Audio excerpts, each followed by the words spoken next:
Villarreal. Our city built on cotton and industry. El pueblo sobre cerámica. Una región that breathes football. En Gdansk. 2021. 37th major final for United. Para nosotros, el primero. The European Giants. Contra el tapado. The Red Devils. Contra el submarino amarillo.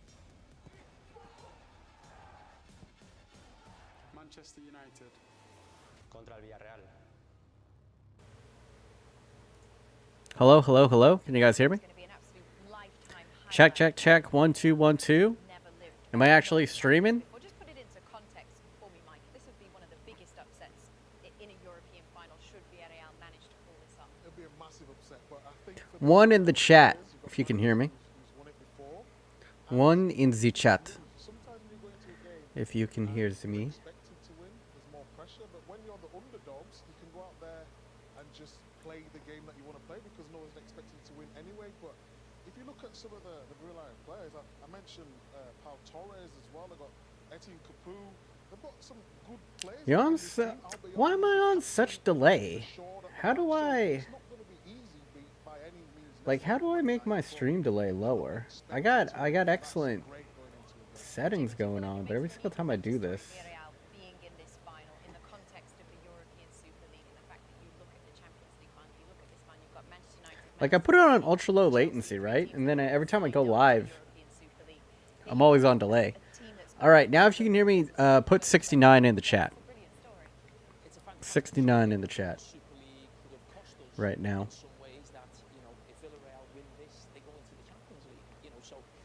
No, why does this keep on happening? It's very strange. Very strange.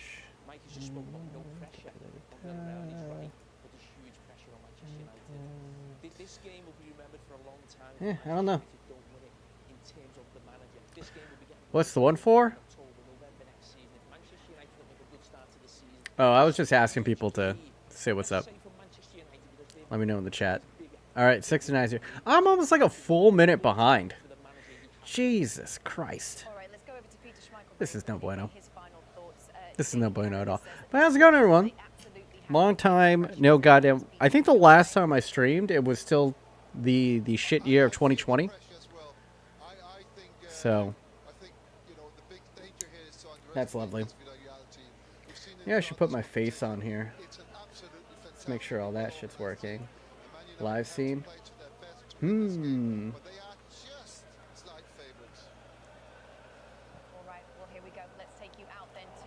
Let's go. Position this. I look very yellow and pale, though. Get some better color in here. Sorry, guys. This is the first time I've streamed in, like, fucking forever. Okay, that's the webcam.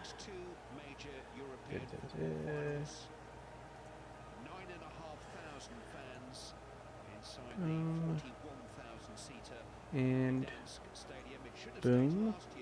Alright. It's a little bit more pleasing on the eyes. I'm kind of more pink. Turn down. Alright, yeah. That's better. That's better. Thank you. Thank you. Looking good. Thanks. Thanks, everyone. Still pretty chubby, but relatively skinny. Like I'm not too thick these days. You know what I'm saying? But it is what it is. Balding on top a little bit. Starting to go. But you know, for a dude in my 30s, I think I'm doing all right. Oh, am I paranoid? I think I'm going bald. My hairline, I'm not quite a 5 head yet. I'm about a 4. I'm about a 4 head. But there's still some gap there. But that's like that's one of my biggest fears. So one day I'm going to have to say goodbye to these lovely long locks. But how's everyone doing? What's up, Titan Ninja? What's up, Dragon Keep? Phil de Sneak. Phil This is incredible that like my most loyal like streamer boys are the ones that I hate the most.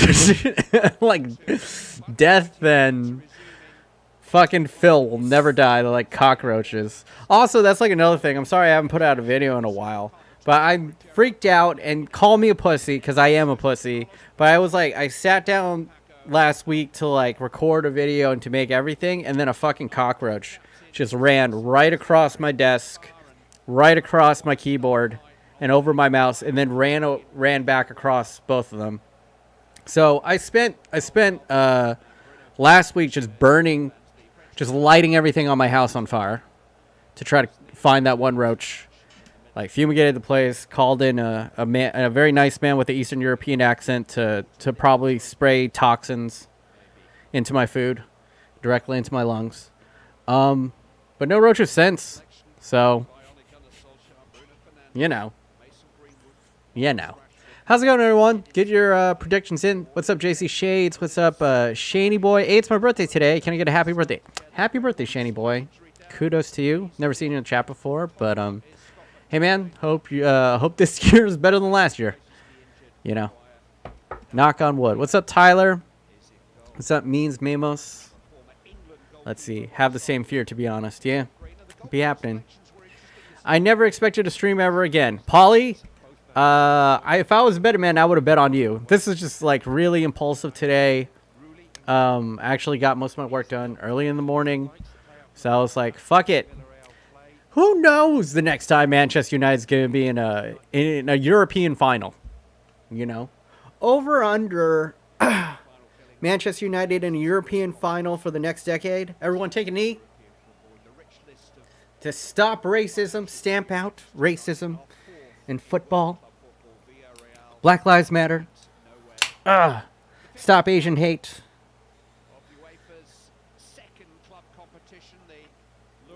And cheers, everyone. Cheers. It's 3 p.m. here.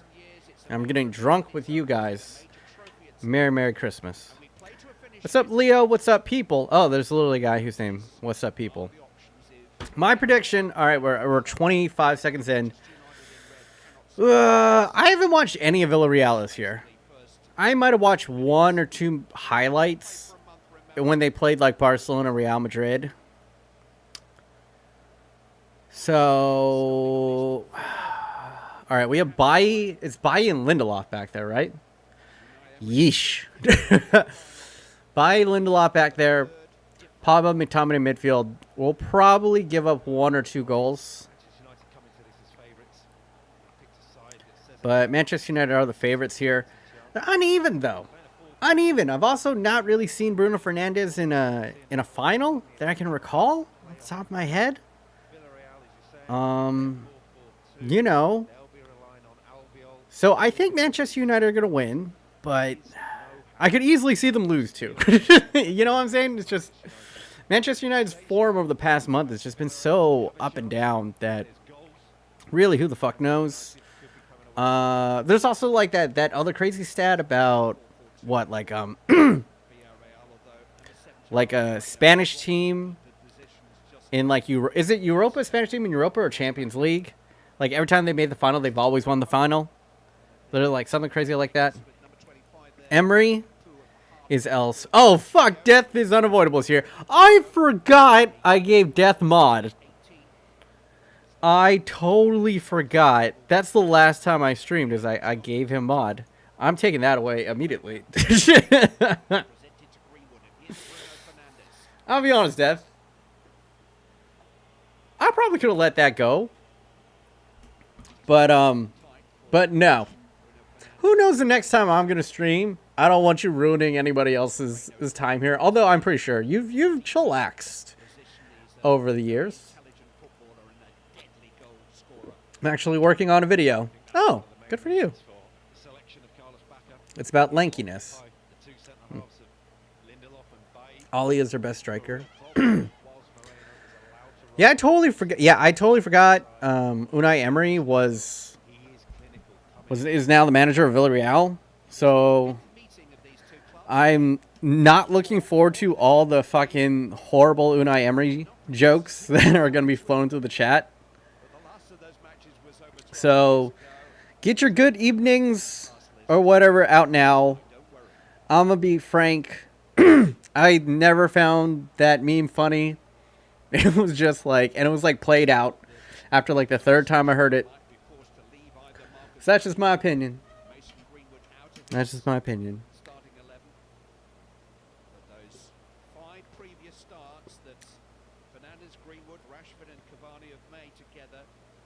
What's the starting lineup? Let me pull up one football. So let me check. Europa League final. Starting lineups are.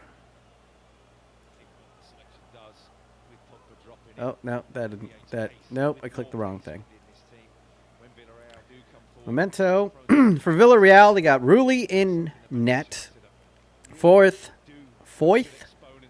Abiol, Torres, and Alfonso is their back four, with Pino, Capoue, Parejo, Trigueros.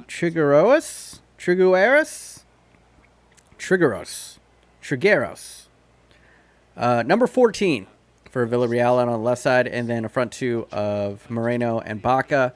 For Manchester United, you got Edison Cavani up front, Marcus Rashford on the left, Greenwood on the right, Bruno Fernandes centrally, Paul Pogba and Scott McTominay sitting behind them, with a backline of Luke Shaw, Victor Lindelof, Eric Bailly, Wan-Bissaka, with David De Gea in between the sticks. Harry Maguire is on the bench, but probably just an emergency substitution. All the big names there, you got Fred, Amad Diallo,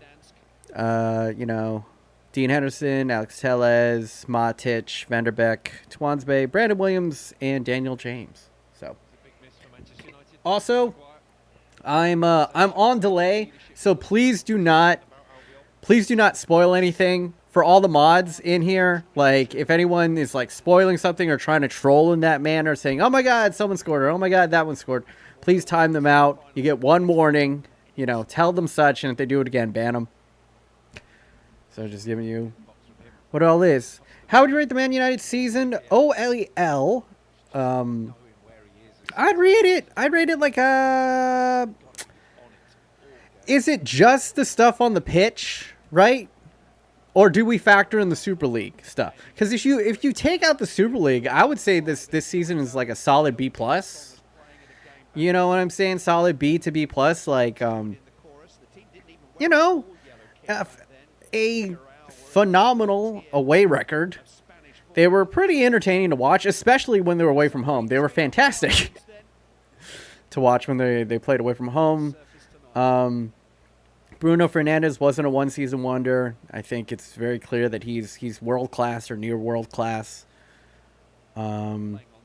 But still, like questions to be asked here. Luke Shaw, fantastic season for him. He's finally coming into his own. Edison Cavani is a lot better than I thought he was going to be.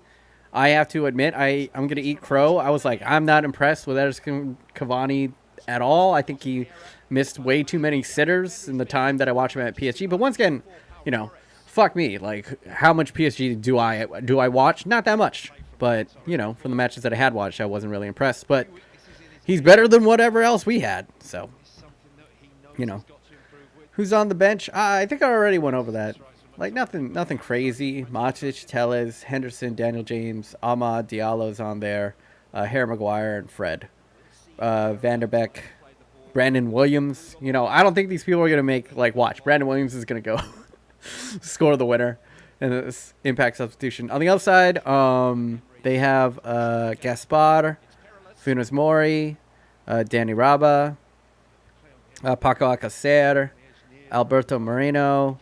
Alberto Moreno still plays. Am I thinking of the same Alberto Moreno? The one that they used to play for, wasn't it Liverpool? But yeah, Moy Gomez and Fernando Nino. Yeah, I don't know. I barely watched. Is anybody in the chat actually watch a lot of Villarreal? And here's the other thing. I don't think the La Liga's been that good this year. Like, I don't know if La Liga... I don't know if the quality of the leagues are the same as what we used to think of them, right? Like, I still believe that. I think Atletico Madrid's a fantastic team. I think, like, probably Barcelona is still really, really good. Real Madrid is probably, like, really, really good. But beyond that, I don't know. Like, a lot of those teams just seem like scrubs, at least to me. Same thing with the Bundesliga. Like, Bundesliga, it really is just kind of... Well, no, that's to be unfair. Bayern, RB Leipzig, what they're doing at Leipzig, hate them or love them. It's effective. It's been very, very effective. And, you know, they made them sweat a little bit. Dortmund's been, you know, very entertaining, but completely up and down this season. And then beyond that, it's just, I don't know. What would you guys say is the most competitive league, and why is it the Premier League? Tell me. Barca sucks, LOL. That's what I'm saying. Is like, I don't, like, even when I watch Barca win, it seems like, ugh. This might be the first season I've watched Barcelona and thought to myself, I'd rather watch Manchester United play. You know? And it wasn't, I'm not saying every week, and maybe I'm crazy and drunk already, but, like, there were times, there were games this season that Manchester United didn't want to make you gouge out your eyes when you're watching. It was, like, pretty entertaining, pretty fun, a lot of come from behind victories, you know? And then for Barcelona, even with their, I would watch their highlights and they would win 5-1, and it seemed like pulling teeth. I don't know. Yeah, just something's off about them. Prem is overrated, LOL. Is it though?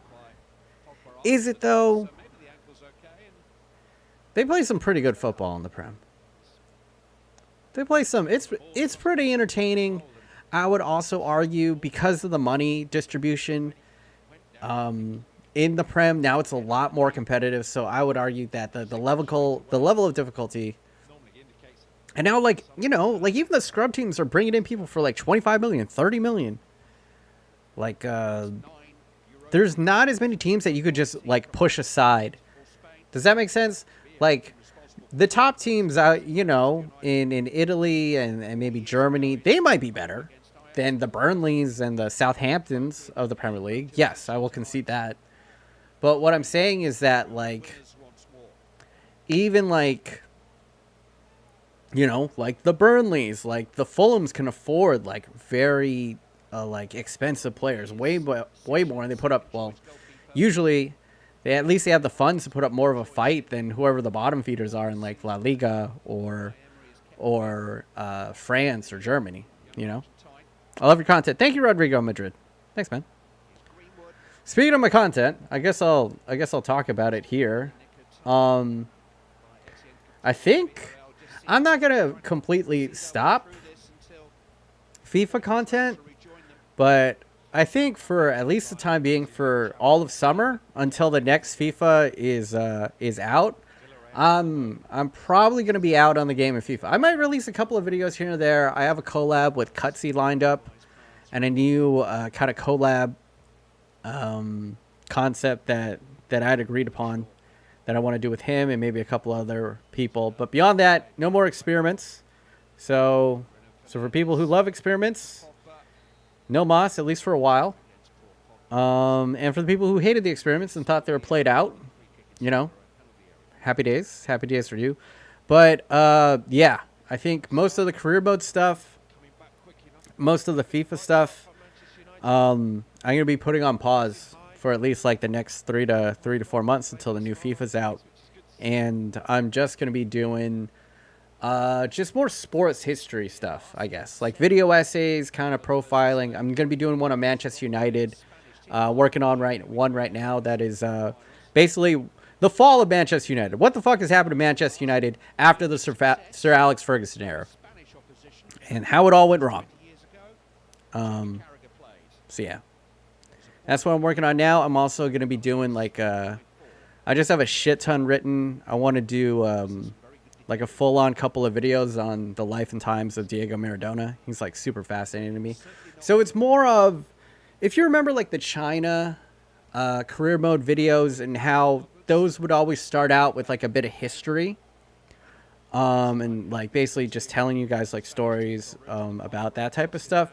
That imagine that, but a whole entire video. Like that's probably the type of content that I'm looking forward to producing in the future. Would you ever come to South Africa, bro? You float me the ticket and provide me a place to stay and a couple of good places to eat, and I'll go anywhere in the world. Send me to fucking like North Korea. Like sign me up. All right, maybe not North Korea. I take that back. But pretty much, you know what I'm saying, like pretty much anywhere. I'm down. You provide the travel, and I will go. Rodrigo Madrid, you live in Queens? What's up, Rodrigo? I've been trying to get out of Queens. I've yet to go to Queens. I've only moved here last November, so like almost like a year and a half here. And I've still been trying to make it out of Queens, Flushing, Queens. You know the spots in Queens. Hit me up, bro. Hit me on Twitter. I'll actually talk. Hey, BMO, some of your vids helped me get through a tough time. My granddad hurt his hip bad. Fuck. That sucks, man. And not even for that, it's been in and out of the hospital, and you've helped a lot. You know, Pavlos Dictino Brustas Macera. I'm sorry that I butchered your name. I hope I provided more joy than the pronunciation of your name, but yeah, man. Glad to be of service. You know what I'm saying? Like that's ultimately if you could just put me on a salary and just let me make whatever the fuck I want. That's all that I really want to do. Is just like hopefully I make someone's day better. And if I made someone giggle or laugh or smile a bit after a rough time, then job well done. That's a good life for me. Make your way back and research up peer-reviewed articles. I'm not that like I don't want to get that deep into it, bro. You know what I'm saying? I don't want to like be citing mad sources on everything. I just want to talk shit. That's basically all I want to do. I just want to do like op-eds. You know. Enough research, but I don't want to like bore anybody with too many you know, too many details. By the way, I barely watched any of this match. I'm only 15. I'm currently at 15 minutes 19. Hey, what's up, Real ESJ? When will the video be released? Probably 2 weekends from now. I'm re-uploading the history of Chinese football this Saturday. So because the first one got blocked. So be on the lookout for that. That's gonna be like a thumbnail of like Xi Jinping holding a football in his hand, essentially. But that's a great video, and only like 9,000 people saw it. I'm guessing because yes, it's very different from what I usually do, but it's a great video. I would say check it out. Let's see. If you want the memes, Mimos. I would like to see football soccer history. Well, JID fan, that you will get it. You think Aguero is going to help Barca? No, Jason. I don't think so. I don't. You know, at this point in his career, he's just too injury prone. Father Time comes for us all. You know, like if I don't think he's going to offer anything that Griezmann couldn't do. Griezmann's younger. He's more athletically gifted at this point. He's probably more technically gifted at this point. So they should have, if they wanted something out of Sergio Aguero, they should have just kept Luis Suarez. Hello to my fat Asian. What's up? What's up, Zirko? That's unavoidable. He says I got trolled. How did I get trolled? How? Vina Prasad says, hello, BMOnus. Glory, glory. Yes, indeed. Will you do how Japan got better at soccer video? Yeah, I have like a bunch of plans for like a bunch of different types of like videos. Like I want to do just kind of like one on sports in general. Like I want to do kind of videos on like why we love sports. Like, have you guys ever stopped and thought about that? Because this is a question that I've been asked by like girlfriends throughout, the the ages. It's like, why do you like sports? Why do you like watching sports? Like, you're not in it. And I try to explain it to them, but I could never fully, I guess, I can never really fully convince them or make them understand. So this is a question for the chat. Why do you think you love sports? Like, I have a theory. I'm going to make a video about it. But yeah. Doing stuff like that. And then also I want to kind of do a video on like kind of the lessons that sports teaches you about just like life in general. And it teaches you kind of like truths that like people are kind of unafraid to say, or too afraid to say, I would rather say. Do you think we can win Champions League? If they can... no, not right now. We cannot win Champions League. If you're talking about Manchester United, definitely not. But if they were to sign Erling Haaland and like a great center back like Koulibaly, right, or Rafael Varane, they could sign like Rafael Varane and Erling Haaland. Then yeah, they could win. They could win Champions League. Save that. No, I don't think so.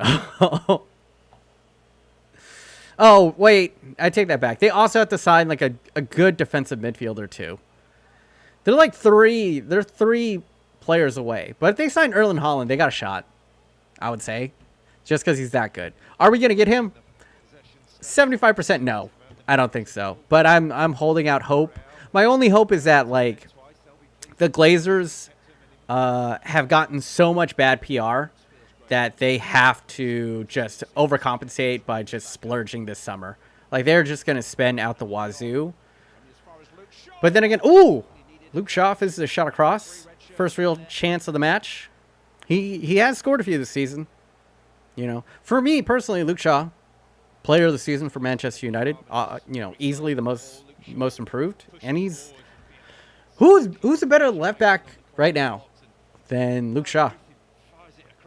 Who plays better? I don't watch enough left backs or fullback play to really know, but he's fucking great. Andrew Robinson, yes. Andrew Robinson's better. Don't come at me, Liverpool fans. But I'm just saying, Luke Shaw has been out of this world. If this was FIFA, he would be jumping by the end of the season. Starting at the beginning of the season, he was probably like a 76, 77. And then by the end of this season, he's like 89.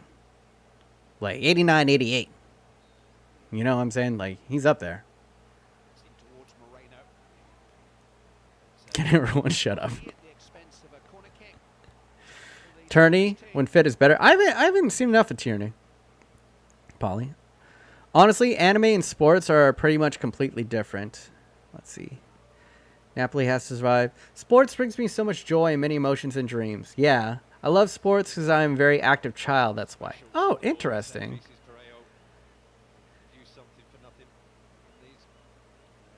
Do you have a girlfriend? Yeah. But right now, I'm trying to look through, like, what was everyone's opinion on why they love sports? I find sports alright. God damn it. Dude, you wrote FIFA 20 experiment. Yeah. Oh, wait, like on here? In here? I mean, I'm lazy. I just, like, threw up the whatchamacallit. I just threw up the stream last second. I don't actually know what's right up here. Competitiveness and companionship. Why do people love anime? Well, I mean, people love anime for the same reason why they love any story. It's just, people love stories. Let's see. Will you do a China Runes career mode for FIFA 22? Probably. I usually, like, I give it a year off. I give it a summer off, And then I come back to it. I don't think it's something I could do every single summer. Also, those China vids are, like, really... They, like, burn me out.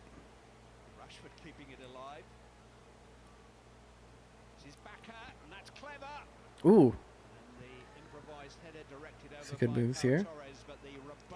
Why not? Can we get Harry Kane? Oh yeah, okay. So yeah, so if you can get like an all-star striker like a Harry Kane or Erling Haaland, and I would argue, you know, you got to replace Lindelof and get a good CDM. I can't even think of like a good CDM that would become available.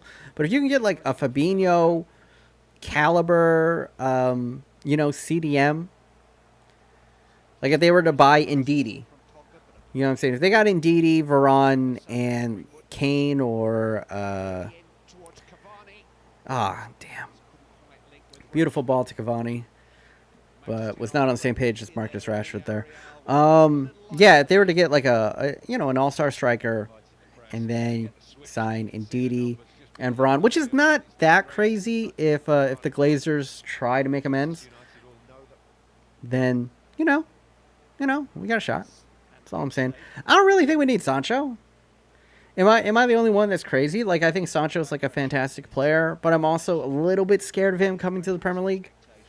Just a smidgy, because I just don't know the caliber of defense in the Bundesliga this season. I just don't know. You know what I'm saying? But, once again, that's me. Man U Premier League champions 2021, 2022. They got an off chance.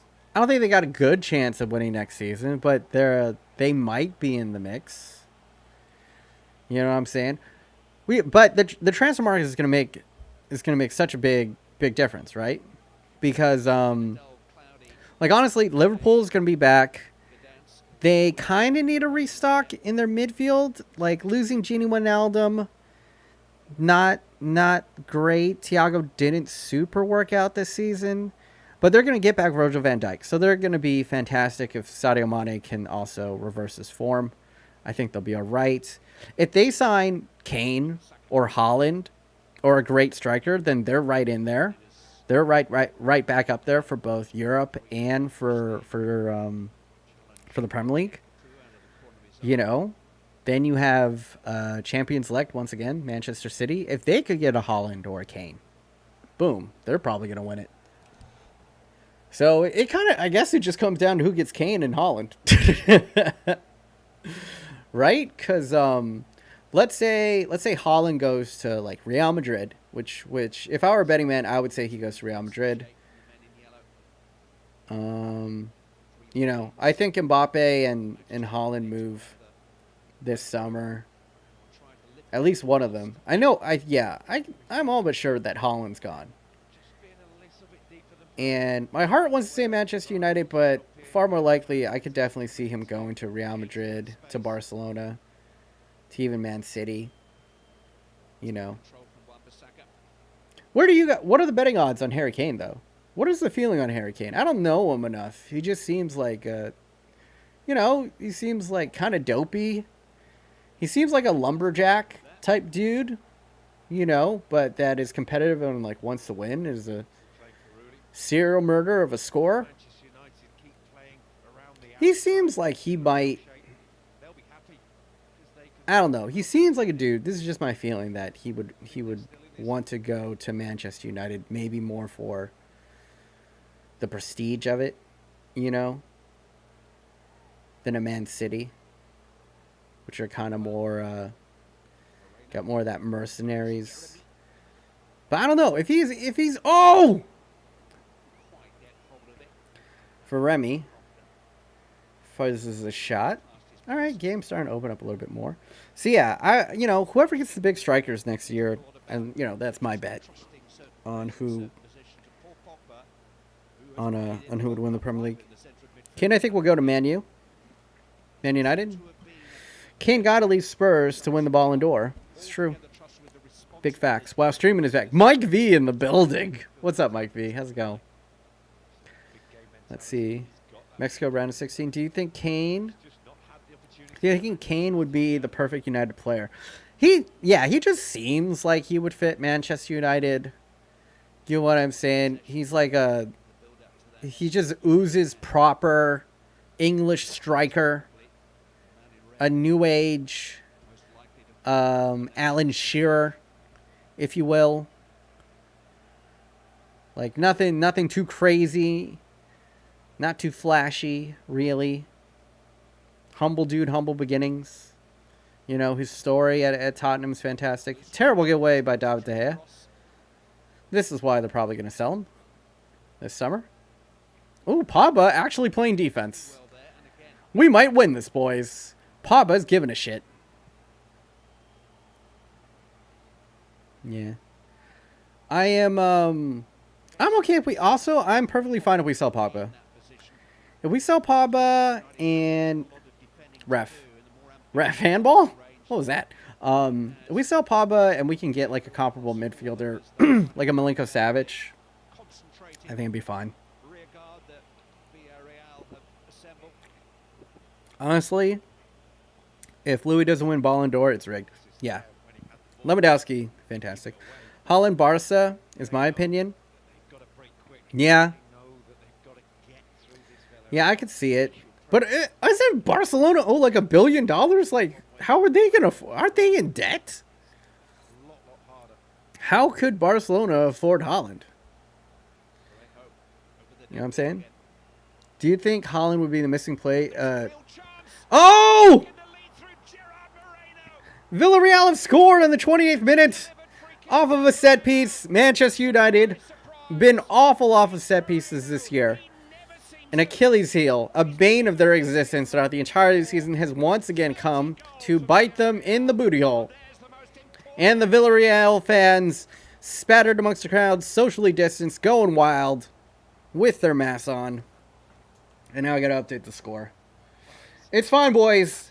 This all but guarantees a Manchester United win. These idiots have not... They've done the improper scouting report on Manchester United this season. They have played Villarreal foolishly, and Unai Emery have foolishly just played into the hands of Ole Gunnar Solskjaer. Mark my words, we're about to win this bitch 2-1.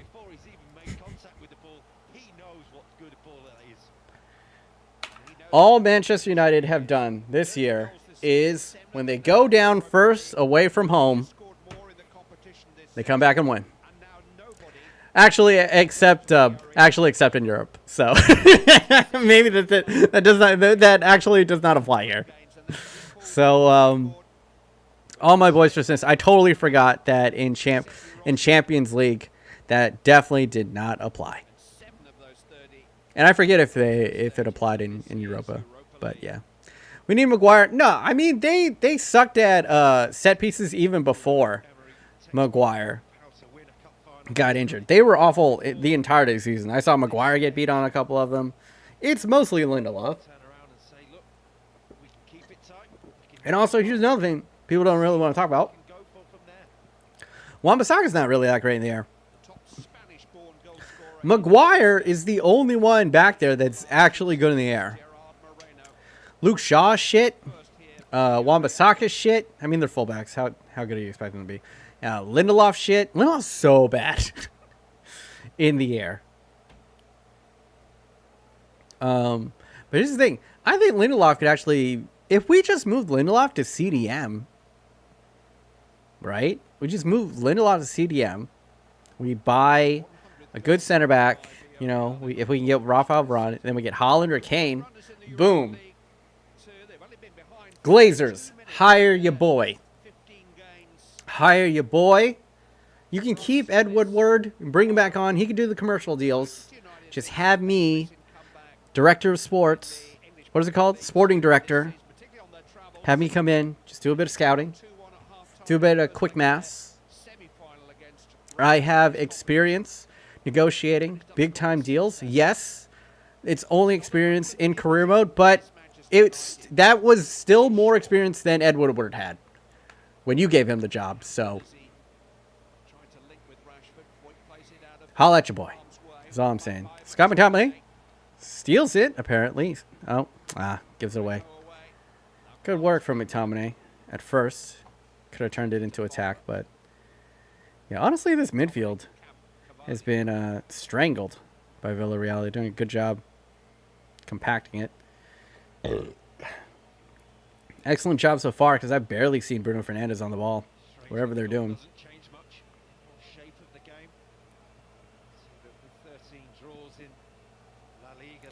Sorry, burping a bit. Oh, trying something. Do you think Messi deserves to win the Ballon d'Or? Why or why not? No, he does not deserve to win the Ballon d'Or because Lewandowski was like unfathomably good this year. And Messi was just really good.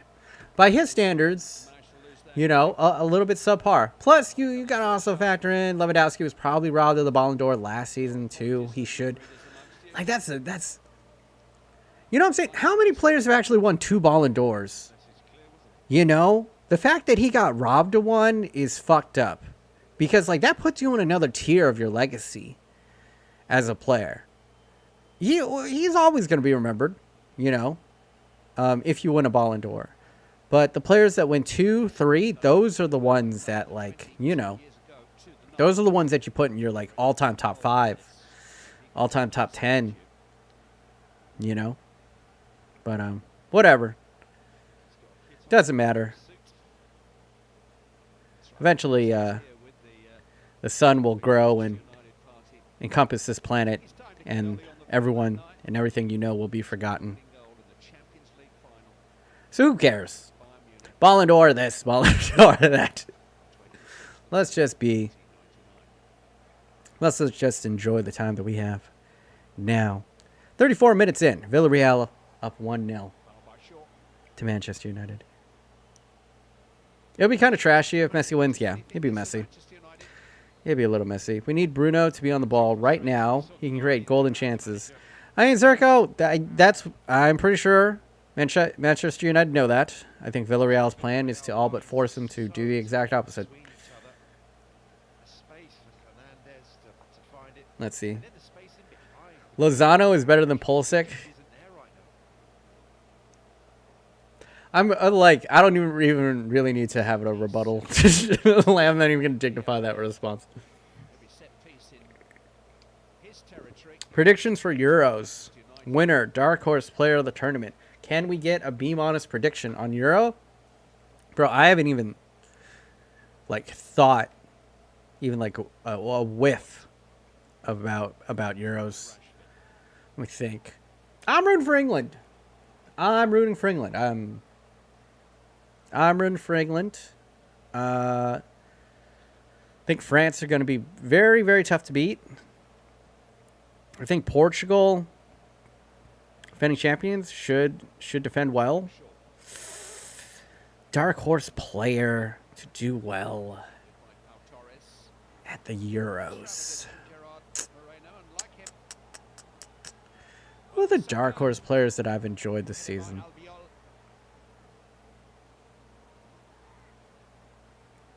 I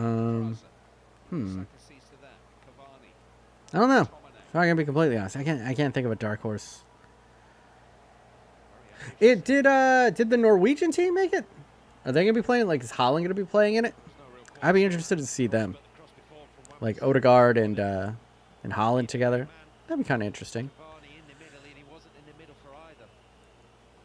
Brazil will win Euro 2021. Who do you think will win Champions League, City or Chelsea? That one's a tough one. I'm rooting for Chelsea because I love it for, you know, my dream is for Christian Pulisic to score a hat-trick, defeating Man City 3-2. That would be my dream, the American dream, truly. This country needs it, if I'm going to be honest. But realistically, I think Man City is going to win this. Although, wasn't the last 2 meetings between Chelsea and Man City, Chelsea have come out on top, so... Maybe Tuchel got a little bit of magic in there. I talk a lot of shit about Thomas Tuchel. I really do, and deservedly so, if I'm being honest. But one match, just one game, you know, he might have a little bit of trickeration up your sleeve. It's football. You never know. You never know. Germany has a good chance due to their bad performances at the last World Cup. Is that a thing? Like, every time Germany sucks at one event, they always bounce back? Who does Germany have? Nah, Germany sucks right now. All the young Germans kind of suck. You know? Kai Havertz is all right. Timo Werner, I thought was going to be like a land shark in the Premier League. Oof. He's definitely not going to be in form for Euro. So, like, who's your striker? You can't have Lewandowski play for you. Right? Who do you guys have on the wing? You got Gnabry. Okay, Gnabry's pretty good. You got Gnabry. You got Kroos. Kroos still solid. Who's Germany's center backs? Hummels and let's see. You got Hummels. You got Kimmich. You got Neuer. Like, who else would you be playing in there? Thoughts on the Netherlands? Who the Netherlands got these days? I can't even remember. Thomas Tuchel has done better than Sarri would have ever done. Probably. Kind of want to see Werner shine. I do too. I'm rooting for him. But I don't know. He's had such a rough start of this that, like, I feel like his career at Chelsea at best could be Fernando Torres. You know, like, Fernando Torres just started out kind of shitty, but if you actually look at the totality of his career, he wasn't bad at Chelsea. You know, wasn't great, but he was pretty effective. Sula, yeah. That's what I was thinking. Like, Sula and Hummels? Hummels is not that good anymore, by the way. Hummels and Boateng are, like, subpar center backs. They can be very easily exposed, especially in a tournament. Especially with, like, pace and speed. Oh, bring it back! Ah! Better for Manchester United. Intricate stuff, but just haven't been able to find that final movement, that final third. Can't even remember. About the Netherlands. All right. Let me give the Netherlands their due. Okay? All right, you guys got, obviously, your best player for the Netherlands, when healthy, Donny van der Beek. Clearly the best. Memphis has had a good couple past seasons. You got Virgil van Dijk, obviously. You got Gini Wijnaldum. Who else are the prominent, like, Dutch players? In my head, it's all, like, the older ones, like the Robin. Like, I'm still thinking of you guys as, like, Robin van Persie and, like, Dirk Kuyt and fucking Robin.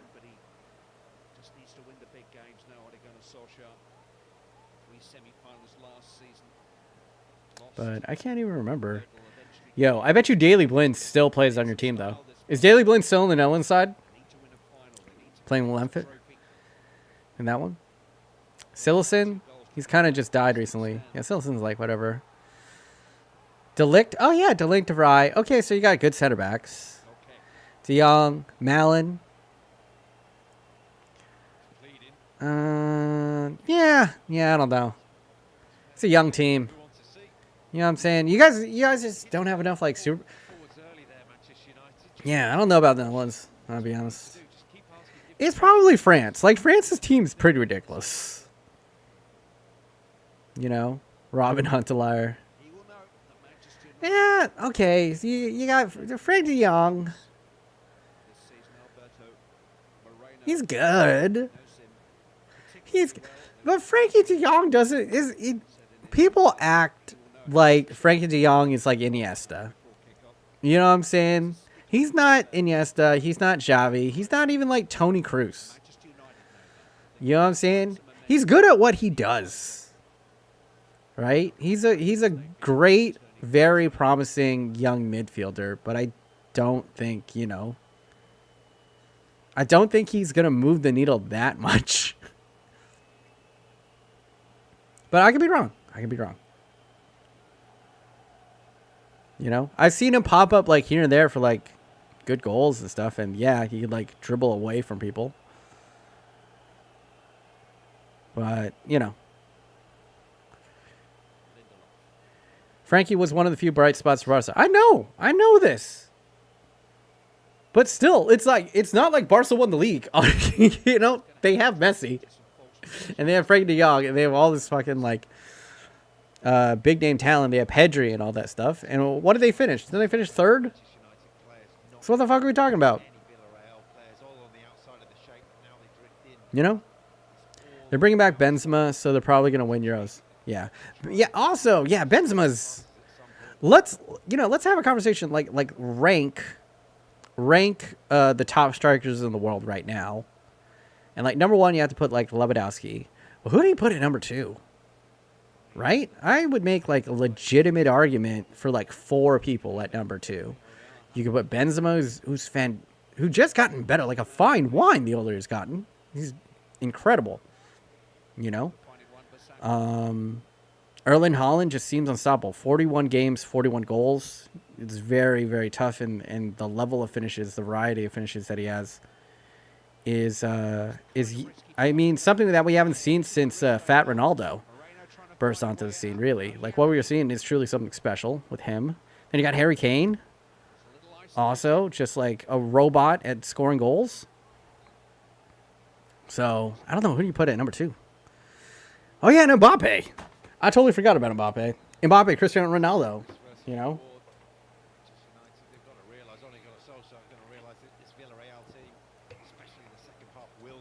Frankie Young is a one-season player. Oh, Tyler. Damn. All right, go for Tyler. I didn't say it. Tyler said it. All right. Point the guns at Tyler. Has to be Kane.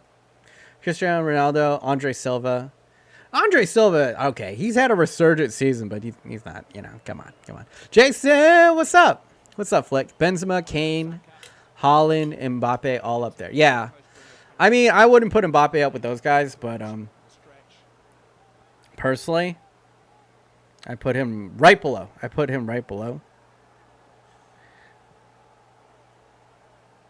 But yeah, I don't know. It's tough. Unai Emery, so far, is setting up pretty well. Oh, Rash! Oh, Rashford. Lovely. Lovely stuff. But it's fine. We're a second half team.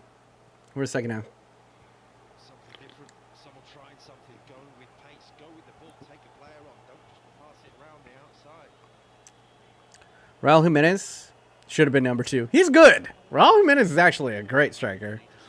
He would have been great at, like, if Manchester United signed him, I'd be happy. I think Raul Jimenez could easily score 20 and 22 goals at Manchester United. Greenwood in. Inside. Oh! Damn. De Ligt is doing decent but wants to leave Juve. Is that true? Why does he want to leave Juve for? For where? Where is he going to go? I guess everybody kind of needs a... he can go to Real Madrid, I guess. Replace Varane. De Ligt just disappeared when he joined Juve. Like, every time I watch Juve, I watch De Ligt play, but I don't really notice him. Like, either way, I don't really notice him making mistakes. I don't really notice him doing stuff all that much. No? Where do you think Kane will go? Man City or PSG? I would want him to go to PSG. I think that would be really cool. That would be a really fun, funky kind of triplet up there in Paris, right? With Neymar. You got like the trickeration of Neymar, the living embodiment of speed in Mbappe. And then you have this proper lumberjack, this proper target man on top. I don't actually know, but he's actually technically gifted. He's also like fantastic assist guy.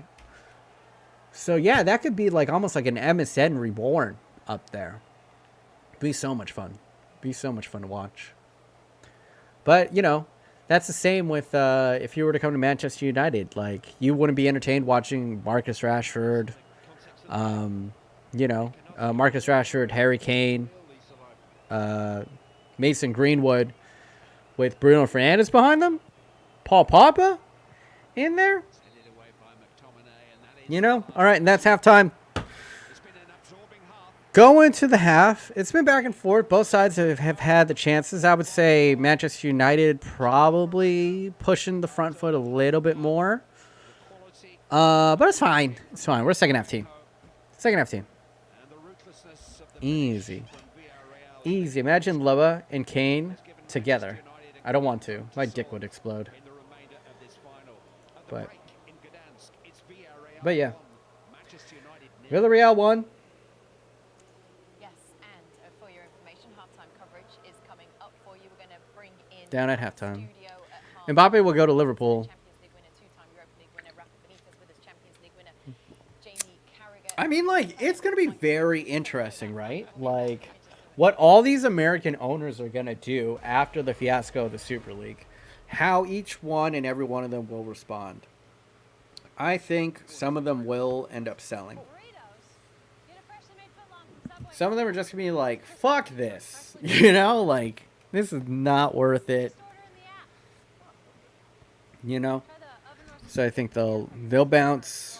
But on the other hand, I think some of them will respond by, like, trying to, you know, bribe the way back into the good graces of the fans by overspending. So, you know, also, I don't know, like, also, you know, Real Madrid and Barcelona also tried to hop in on this, so they could possibly be doing the same thing.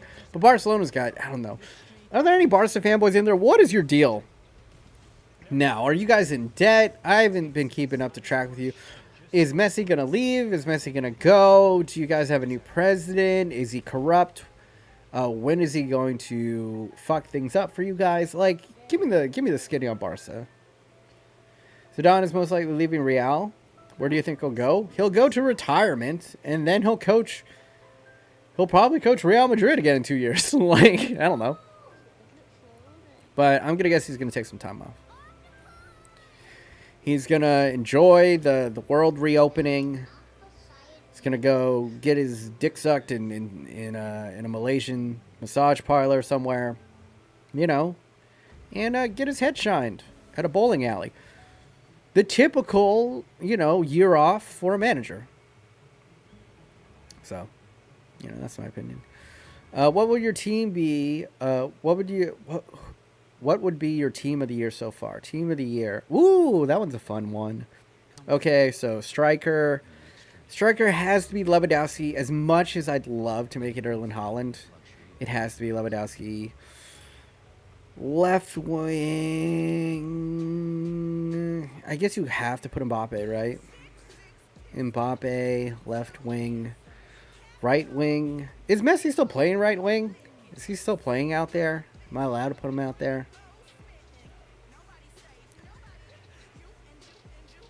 Bruno Fernandes at Cam. Because I got to go with my homeboy. And honestly, like, what Cam has been better? Other midfielders, I don't know. I couldn't say who's been... Like, everybody else, I'm just like, I have no real clue. Who else would be really good? Like, maybe KD... KDB didn't even have, like, that good of a year this year. Really? You know? God, who would be the midfielder of the year for me? I can't even... Yeah. I don't even know. Yeah. I don't know if I've... You know, because it's tough. Because I haven't seen enough of everybody else play to truly say, like, oh, this person's good, that person's good. Above everybody else in, like, the entirety of the world. I don't know. Best left back, probably Andrew Robertson. Again, he's been great. Him and Luke Shaw probably been the two best I've seen this year. Right back. Who's the best right back I've seen this year? I don't even know. Who's the best, like, Phil Foden? Am I high? A little bit, but not like enough to really affect my... Yeah, Llorente's been good. But I just like haven't watched him. Gundogan's a great shout. That's a fantastic shout. Conte, has Conte been that great? Insane season for Gundogan, yeah. Bro won the Prem. No. I totally concede that Gundogan's had a great year. But I like KDB's kind of not been great, you know? Who are your center backs of the year? Like, who are your best center backs? He's got no presence, no authority as a centre back, and that's why they're going to the What happened between Cavani and Ollie? I don't know. not being very lucky. Des has been good. Yeah, Des has been good, but Des has also been slapped around defensively, so I can't give it to him. Offensively, he's been very exciting to watch. Trent Alexander-Arnold's been beaten up. Offensively he's great, but defensively he's been awful. Wan-Bissaka's great defensively, but not the best going forward. It's tough. John Cena easily. Damn. Reece James? Quadrado? Really? I think Quadrado's been the best right back this year? I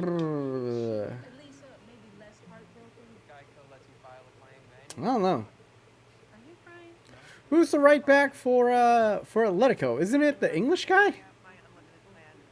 What's his name? Diaz. Are we allowed to... is Kimmich still at right back, or does he play mostly CDM? You know what I'm saying? Diaz and Consa. Ruben Diaz. Oh, yeah, Ruben Diaz has been... Yeah, Ruben Diaz... Yeah, probably should be one of them. You guys have convinced me. All right.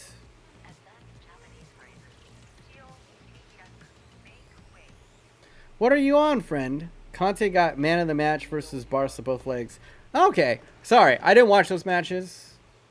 I apologize. But I remember watching like early on in the season. He was making a lot of mistakes early on. So that's why I couldn't give it to Conte right away. Trippier. Yes. I wouldn't give it to him, but I'm sure he had a good season. Most improved player? Yeah, easily Luke Shaw. That's the most improved player I saw this year.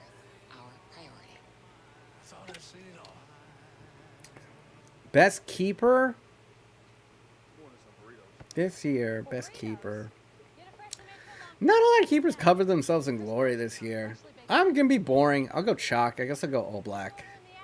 You know what I'm saying? Like, Allison's fun, but he fucked up a lot this year. Ederson fucked up a lot this year. Neuer fucked up a lot this year. Ter Stegen fucked up a lot this year.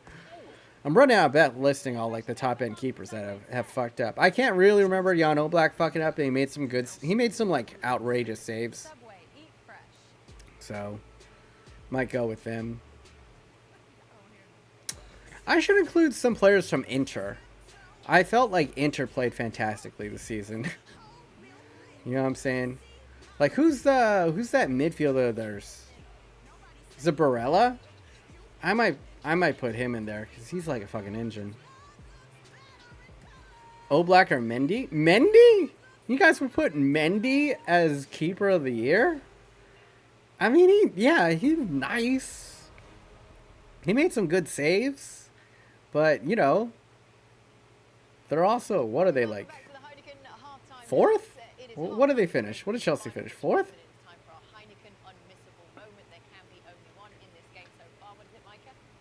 Oblak or Henderson? Oblak, come on. Henderson's all right. He's pretty good. But, yeah. Karius has absolutely been bossing it. Really? I heard that he's actually gotten good. Is that true? Yeah, Lukaku's been great. I don't remember Eriksen really doing too much. But yeah, that Inter team was so fun to watch with like Hakimi, Lukaku, Lautaro, Martinez, and then like all the old Man United players on there. It was fun. How do you feel right now? I feel dehydrated. That's how I feel like. Yeah. Ochoa's the best goalkeeper in North America. Right now, I guess. I don't know. Sounds like Donnarumma is planning to leave Milan. Is that true? Is that true? Donnarumma? AC Milan were having a fantastic season. It wasn't until like the final third of the season that they you know, that they ultimately succumbed, but it was a very resurgent season for AC Milan. Do they still have the rights, or did they permanently sell what's his face to Heinrich? Is it Andre Silva? Did they sell Andre Silva? De Vrij is the most underrated center back at the moment. It's probably good. Steffen's best goalkeeper in North America. I don't know. You know who would be? You know who would be in my team of the season? motherfucking Daryl Dike. Let's talk about the United States and why the United States is going to win a World Cup on home soil in 2026. All right? Let me break it down how great that American team is going to be. Okay? All right. So, obviously, you got future all-world right back in Serginho Dest. All right, the right back position. All right, you have future maybe center back of Bayern Munich and Michael Richards. Then you have a very solid Anthony Brooks. And then at the left back position, you have Anthony Robinson of Fulham, who I like. Yes, he's a defensive liability, but he's pretty good. And then the midfield, you have two excellent CDMs. You have Charlie Adams. Oh wait, no, is his name Charlie Adams? Who's the kid over at Leipzig? He plays left back for him. He also plays CDM. He's fantastic. Very, very intelligent player. Reads the game very well. Breaks up play very well. Passes very well. He's great, right? And then you have Weston McKennie. So you have Weston McKennie. And then you have you have the kid from Leipzig. And then you got Christian Pulisic up there. You have who else? You got Christian Pulisic. You got the other kid from Dortmund, fucking Gio Reyna. And then you have Daryl Dike, who is starting to look almost like a reincarnated Lukaku. Like, this dude, if you guys don't know about Daryl Dike, he's been killing it for Barnsley. Had a great scoring record when he was there. And just was physically destroying whatever PE teacher he ran into in the championship. Like, it was brutal. Because I think he's like 19. And he's like 6'2", 225 pounds. He looks like a defensive lineman out there. Just people bounce off him like bowling pins.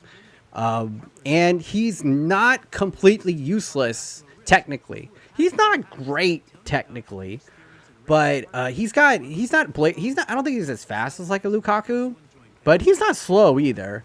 You know, like he's got a little bit of acceleration and pace on him. And he's got, strength and enough. He's very football intelligent. Like, he can hold up the ball pretty well, and he can kind of, like, play it out to the wide. Josh Sargent, too, I like. But, yeah, I don't know.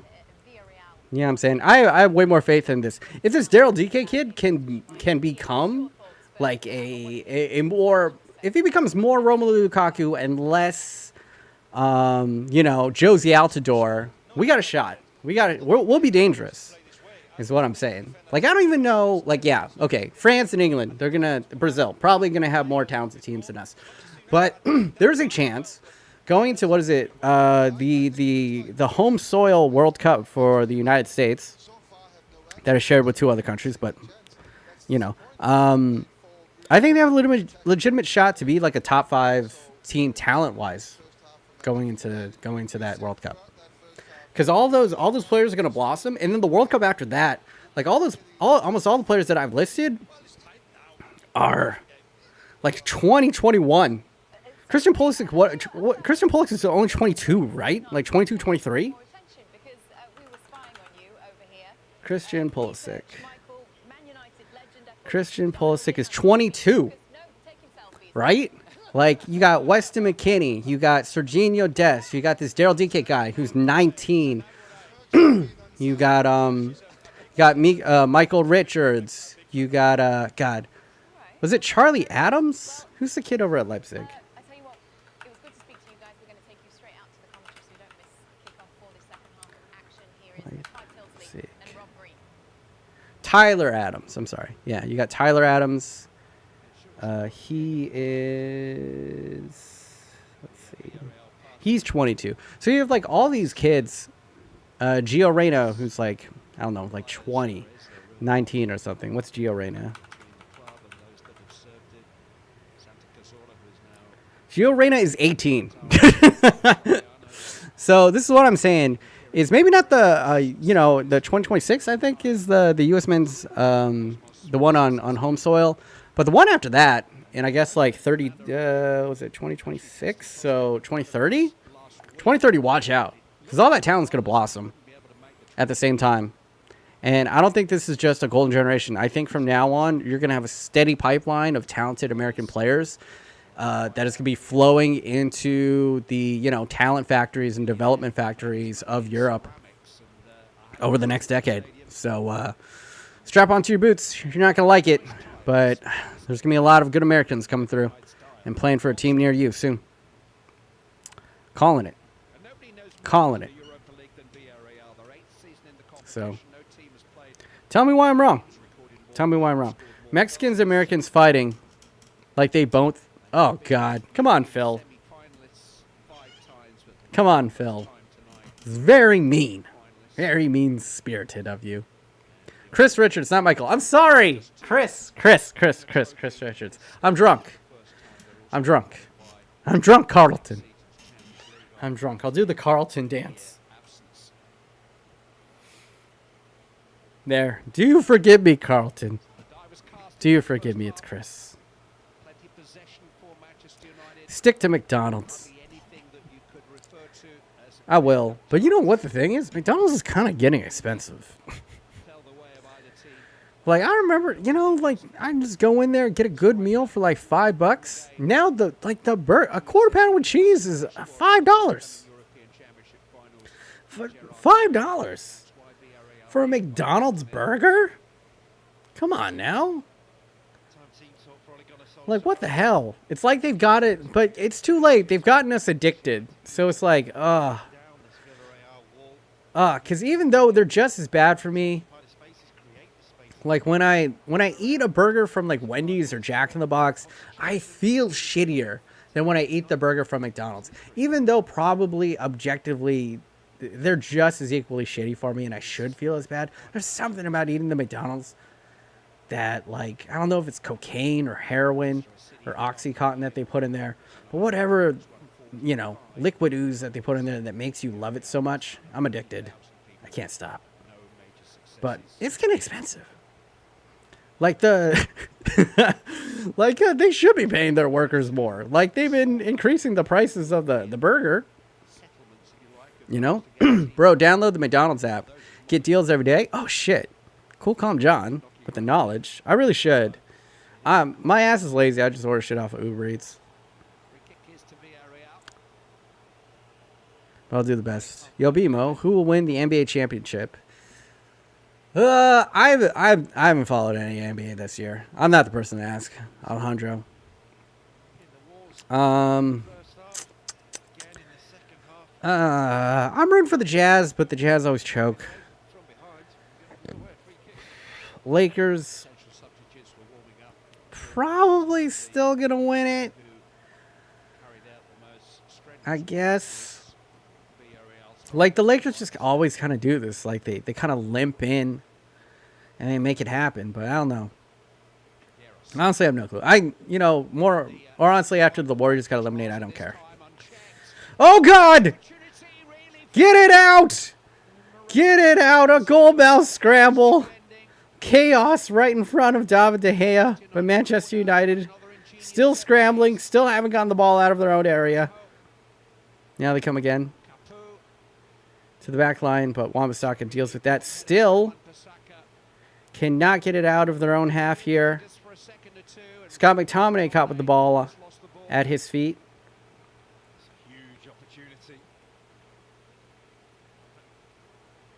Yeah. Manchester United have not opened the second half well. Usually, Ollie pretty good at the halftime adjustments. You know, as much as I've kind of been harsh on him, he, early on in his career over at Manchester United, did not set up well at all, especially for big matches. Just always got it wrong. He's just like, what were you thinking decisions? But he would kind of always redeem himself in the second half with making the right substitutions and adjustments at the right time. And the team would respond. So let's see. Still early on here. But right now seems disjointed and nervy from Manchester United coming out of the second half. This is very dangerous times right now. A second goal. I don't know if, in this setting if Manchester United could come back from that. And they're playing a little bit uneven now right now. You know what I'm saying? Not hard to be better. Let's see. Warriors overrated right now. Yeah, they weren't. They went on a nice little run at the end, but I think now we can kind of more see that they probably went on that run more so that people were just like resting or letting them win so that they could avoid like certain poor matchups in the playoffs. But you know, why does the chat hate the GOAT so much? It's because Phil the Snake is just a hater. Phil the Snake and Death's Unavoidable are trolls, and I foolishly have yet to kick them out. But don't mind them. They just their form of entertainment is to just be a contrarian. They think that's what makes them a cool kid these days. Ah, Bruno almost stealing it away.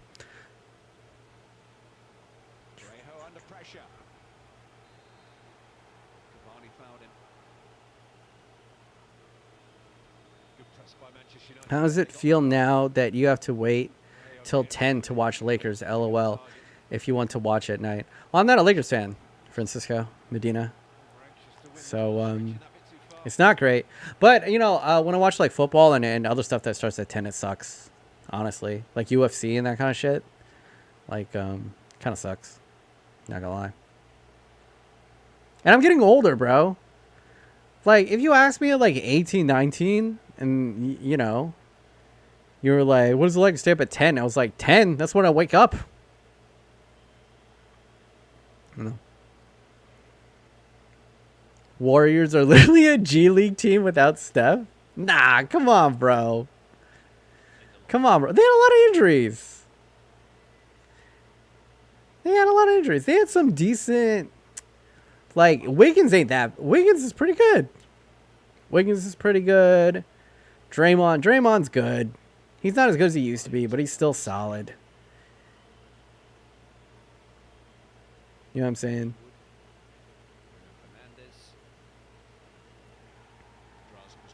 I don't know.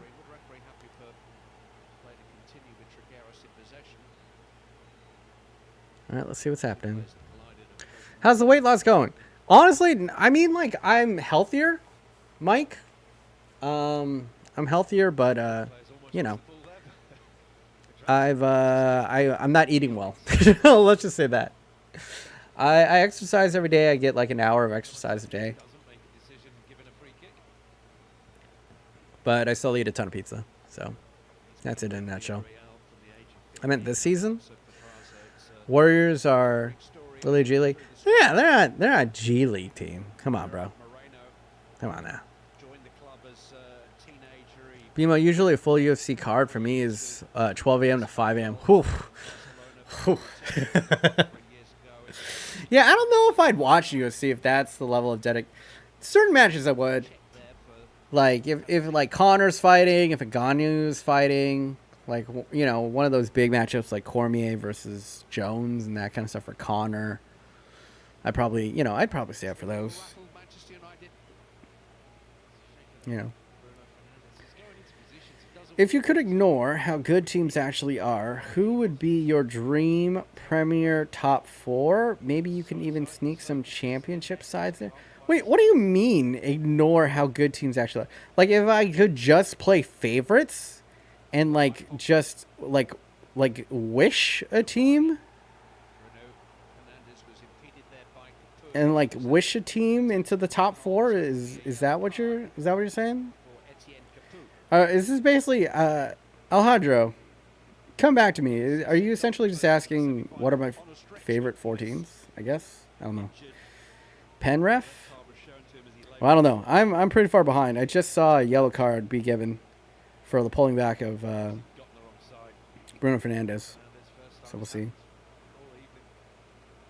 Man, you like always crying for a pen. You're not wrong. Ariane, you're definitely not wrong. We are Varchester United. Glory, glory. Be to the man behind the little camera.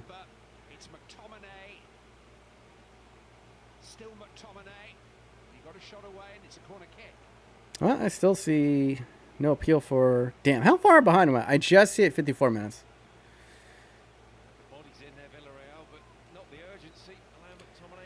Damn. Manchester. Can't believe Man U didn't get a penalty. Oh. Well, I guess this is coming up.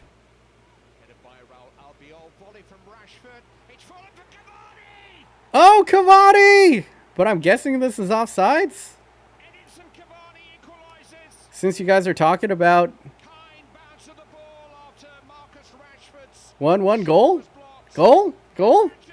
Yeah? Is this true? I thought the chat was ahead of me. I didn't celebrate. Yeah! Fatasian Cavani! Alright, let's go. I told you guys. What did I tell you? Villarreal. What a bunch of dummies. What a bunch of idiots. Playing right into the supple Norwegian hands of Ole Gunnar Solskjaer. Never mind VAR. VAR check? No! Alright, let's see. Oh, God. I'm not going to look at the chat. I'm not going to look at the chat.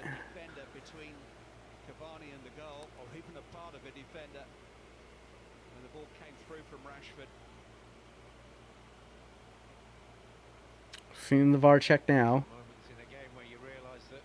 The match official's just staring into the void.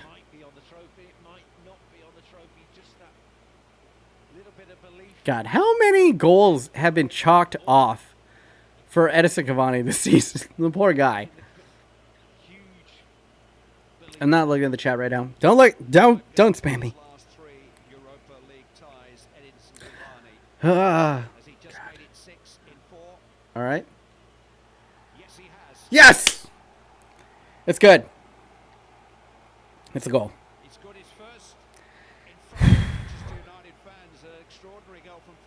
All right. All right, let's go. We're about to win this 4-1. This is not what you want to see. A surging Manchester United. Get to that, baby. Do it, McTominay. Oh. Ah! Could have been Bruno's movement. Could have been Bruno's moment.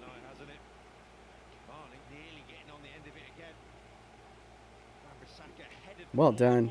Good ball in. Intelligent ball across. Excellent vision. Excellent vision by Luke Shaw. Yikes. Damn. All right. It's not even the 60th minute yet. We're about to slaughter these kids. Here we go. This is what they've done all season. The muscle memory is going to kick in. It's going to kick in to the boys. To the boys. We're just going to take over. Take over and dominate. That's what's going to happen.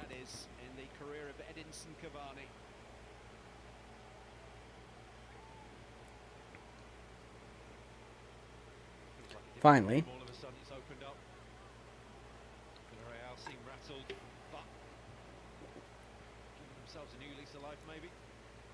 Paco's gonna come on and win it. Don't you put that on me, Ricky Bobby. Don't you put that, Ricky Bobby. Don't you put that on me. How if you were 1 hour ahead of me in the time zones is behind me on the match? I don't know, bro. It's because I'm streaming the match. Although, okay, let me know. Maybe I am up to date with you guys, I guess, because we'll be getting in on the same time. Because I usually stream on YouTube TV, and usually that's pretty bad. But actually, this time I'm streaming on Paramount. So maybe the feed is not as bad as I thought it was. Let's see. Did you hear about Barcelona, Juventus, and Real Madrid could be banned 2 years of Champions League since they're the only teams that left? Wait, those 3 teams are still in the Super League? They're just going to play a 3-man league. We win in this one, boys. Oh, yeah. Locked up. Locked up. Win this one. Cavani is hungry to score goals. Oh, God. Come on, Gibble.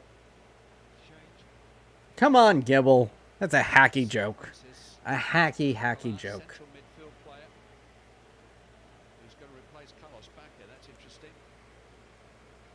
If you're going to make a hunger joke, make it about anorexic girls. Not starving African. I mean, like, honestly, like, Africa's been on the up and up over the past decade. China's fucking gone up in there and built all that shit up and stealing all the minerals. But, yeah, it's not exactly like in the arms of the angel over there anymore.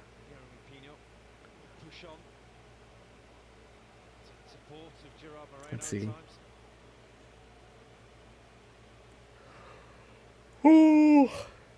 Whoa! What a tackle by Aaron Wan-Bissaka. 60th minute then. It's been a fairly entertaining match. When is the whatchamacallit, by the way?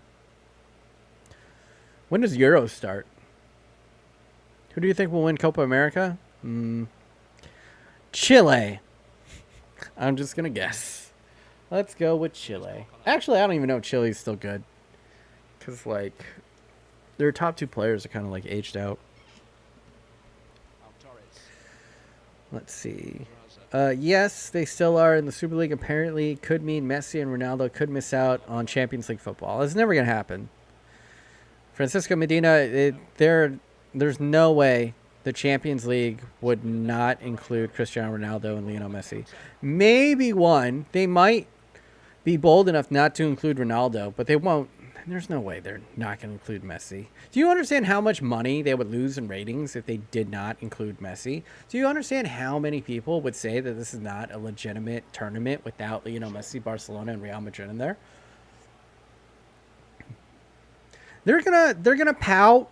They're gonna threaten. They're gonna puff out their chests. They're gonna look big, and then when the accountants come in and hold their nuts to the fire, they're gonna be like, okay, we'll let you back in, but this is the last one. This is the last chance. All right, whatever. You know. Okay.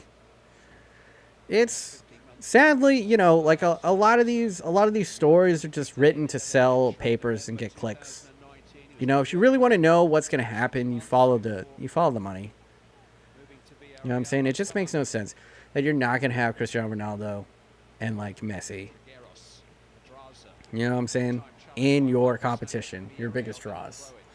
It's like, yeah, we're going to have Avengers Endgame, but we're not going to have Iron Man and Thanos in it. Okay. I'm sure you'll make just as much money. You know.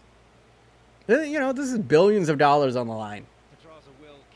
You think they're going to risk it? You think they're going to risk it to just save a little, you know, send a message? No. You forget, UEFA lost a lot of money because of this too. UEFA lost a lot of money because of the pandemic as well. So, make no mistake. They're just posturing. It's not going to happen. Who are they going to lose it all? I don't know. Ronaldo is going to Sporting. Just Messi would be sacked to the... Yeah, I don't even think... No way. No way would they dare. Would they dare not include Messi? The Premier League puffed out their chests and did all this shit too, remember? They said that they were like, oh, we're going to punish and knock off points to all, what was it, 4 or 6 of the teams that, like, wanted to get into this shit. And the moment they came back to the fold, it was like, oh, okay, maybe, you know, let's not punish the teams. It's the owners. Yeah, you're not going to, like, they still are beholden to us. You know what I'm saying? Like, they still are beholden to, it's the eyes, it's the consumer dollar that ultimately pays their checks, you know, that makes everything run smoothly. Oh, accidental move by Bruno Fernandes there, but it somehow worked out for him. Handball! That came off the arm. Referee, I'm going to go into my full-on, put on my Manchester United PJs and just yell, VAR. Check out the VAR, sir. But I will say it looked like it was relatively close to his body. Like, it didn't look like it was extended, like, from him, you know? But I don't know. From up here, it looked like a handball. It looked like it hit the bitch's elbow. So I'm saying. Another ball in here. All right, I guess we're just going to let it go because it hasn't been called back yet. Hey! I totally forgot that I had dono reactions set up. Danny boy! Coming in with the 2 Dolores donation. If Penandez scores a pen, I'll donate 50. Deal. I'll take it. Let's get off my bet. Can I ask you, why did you stop the Barca B career mode in FIFA 18 just one season in? I would have loved for Messi to destroy the elf clubs. I don't even know, bro. That was like 4 or 5 years ago. I'm guessing it wasn't getting the views. I really enjoyed it, but ultimately, the issue with like career mode series is that once they kind of lose steam, if they aren't doing well view-wise, it ultimately hurts your channel to keep uploading stuff that isn't getting the right amount of views. What that does is it creates like dead subs for you. You know? All right. Mason Greenwood in the box here, toiling around. Pogba flipping it over to McTominay. Flashes a shot. Kind of had to reach out for it. Ball far across. Too high. But yeah, ultimately, sadly, it does come down to views. If you want to continue to grow your channel, you have to put out consistently, you know, what does get the views. Otherwise, YouTube is set up so that it just punishes you, which is sad. But I'm saying fuck that this summer. I'm saying fuck it to FIFA content. And it's just going to be just more sports histories and video essays and trying to make it through that and trying to find a new audience. So hopefully, you know, tell your friends, check out the videos, watch them all the way through and leave a like. Help me essentially try to kind of rebuild the channel, I guess, because we're going in a deep, different direction. And a lot of channels don't survive this. You know, not all channels can transition to something completely different than their genesis. But I don't know. I just feel like, for me, I think the passion for FIFA and career mode just isn't there. I've been doing it for 4 or 5 years, and it's just like, I want to do other stuff. You know, I want to be more open-ended. I don't want to be pigeonholed into just doing FIFA. And I'm getting up there in age. You know, I'm getting up to like my mid-30s. I can't be doing career mode and FIFA and video games for when I'm 40. And I'd like to do this for as long as I can. I'd like to just like, ultimately my goal is just be entertaining. Make your guys' lives better. Give you guys something to laugh at. Even if it's me, at my own cost. And I want to do that for a living. That's all I want. You know, and FIFA was the kind of the tinder for that. But now I want to dip my toe in and try other stuff. You know? So hopefully you guys come along with me. And if you only really subscribe for the FIFA and career mode content, it's been cool. You know, if you don't want to check out the new stuff, I completely understand. Anytime I hear a YouTuber talk about like, yeah, I just want to take it in a new direction. I don't want to make this content anymore. You know, and they start making content that I'm not familiar with, I kind of roll my eyes to. So if that's your take on it, I think that's completely normal and completely fine. Yeah. I swear, you're still 26, 27. Do you see this hairline? Dragon Keep. Do you see this? Is this a hairline of a 27-year-old? No. It's mid-30s. Okay? You got to remember, like, I'm Asian. We don't raisin, okay? Like, you grade on a different scale for Asian people. We age like vampires. Or formaldehyde. Just like you, or a McDonald's French fries. Which just, like, if you put us in a jar, we'll stay that way for, like, 1,000 years. You know? Try to play Pez. I used to love Pez, Joseph Stalin. I never thought I'd utter the words, I used to love Pez, Joseph Stalin in my lifetime. And not have it be like a skit. Or sarcastic. But 2021 has brought strange times to the people of the internet. You know what I'm saying? WTF Rashford. I haven't seen what he's done yet. Oh, someone got timed out. Nah. I watch because you're a friend. Thank you, bro. Rashford! Ah, no! Oh. Fucking hell. This is Marcus Rashford, man. He could do the transcendent. He could skill past everyone, and then he could miss a sitter. Sadly, up until now, that's the book on him. That's the book on him. Your FIFA things are so unreal. Yeah, I was never the most realistic, Edward. I just like to have fun. I like to dream. Like, it was always just bants. Like, I always felt that, like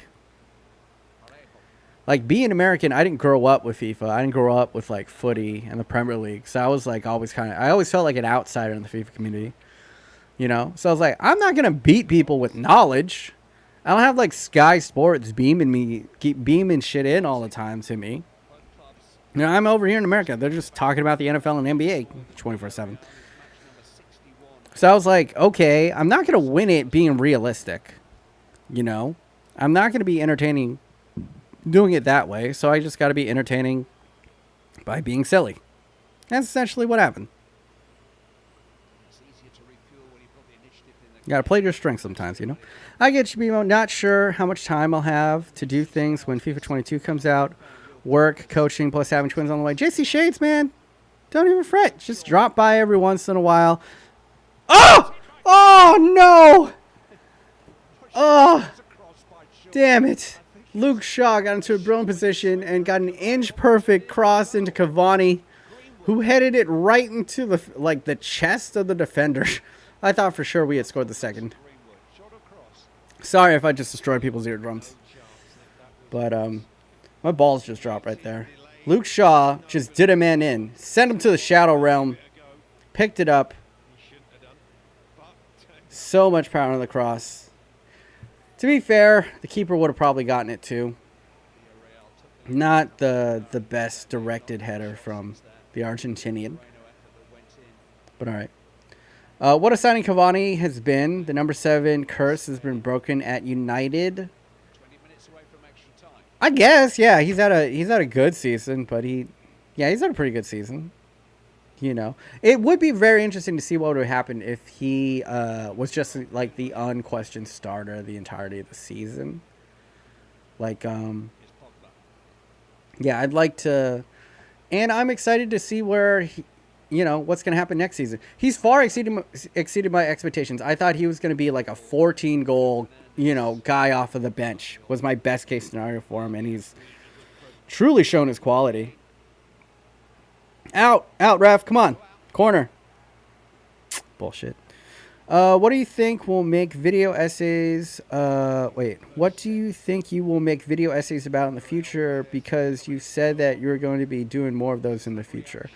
Yeah. Well, I guess on the docket right now, I have like the history of Manchester United after Sir Alex Ferguson. Basically, the collapse of Manchester United. Then after that, I'm basically doing a series on the life and times of Diego Maradona.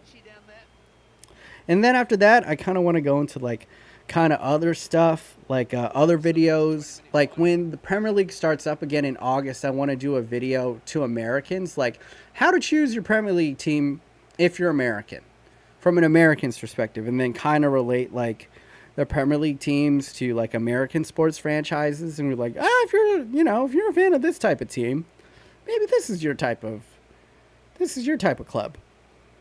You know what I'm saying? Like that type of stuff. I just want to do stuff that's just more creatively open than the strongest players versus the fastest players.